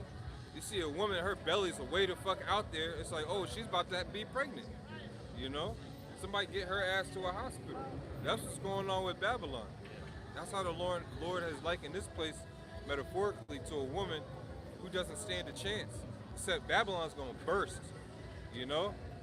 It's gonna burst. It's gonna be a death, you know. This place ain't coming back again. Let me get Revelation 11. This is Revelation chapter 11, verse 18. And the nations were angry. Right, because they were already under distress. You know, all the nations were under distress under this damn devil. These Amalekites pushed everybody into debt, made them all depressed. Keep going. And thy wrath is come, yeah, in the time of the dead, that they should be judged And that thou shouldest give reward unto thy servants, the prophets, and to the saints, and them that fear thy name. Yeah, that's the elect 144,000 and 1/3. That's a 1/3. I like to call that a 1/3 scripture too, because it says the small and great that fear the name. Yeah, you got men in rank that might be small, and those are great, but you also have children. You know what I'm saying? You read about in the scriptures in Jeremiah, it's the 31st chapter, we don't have to get it. It talks about how pregnant women and those babies that were just born are going to be delivered. You know what I'm saying? So the Lord's going to pull a miraculous deliverance again. The whole earth is going to forget about the Red Sea. So it's going to be amazing what the Lord does. Go ahead. And shouldest destroy them which destroy the earth. Right, that's what we read about in Luke 21, because what they're doing is destroying the earth. So what's going to happen is the Lord's going to use those same instruments of destruction, and He's going to have them destroy themselves. We'll let this pass, and then we'll wrap up in Luke.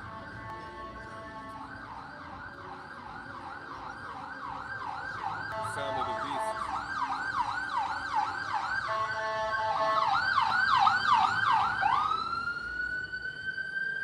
Go ahead, finish up. Luke 21 and 28.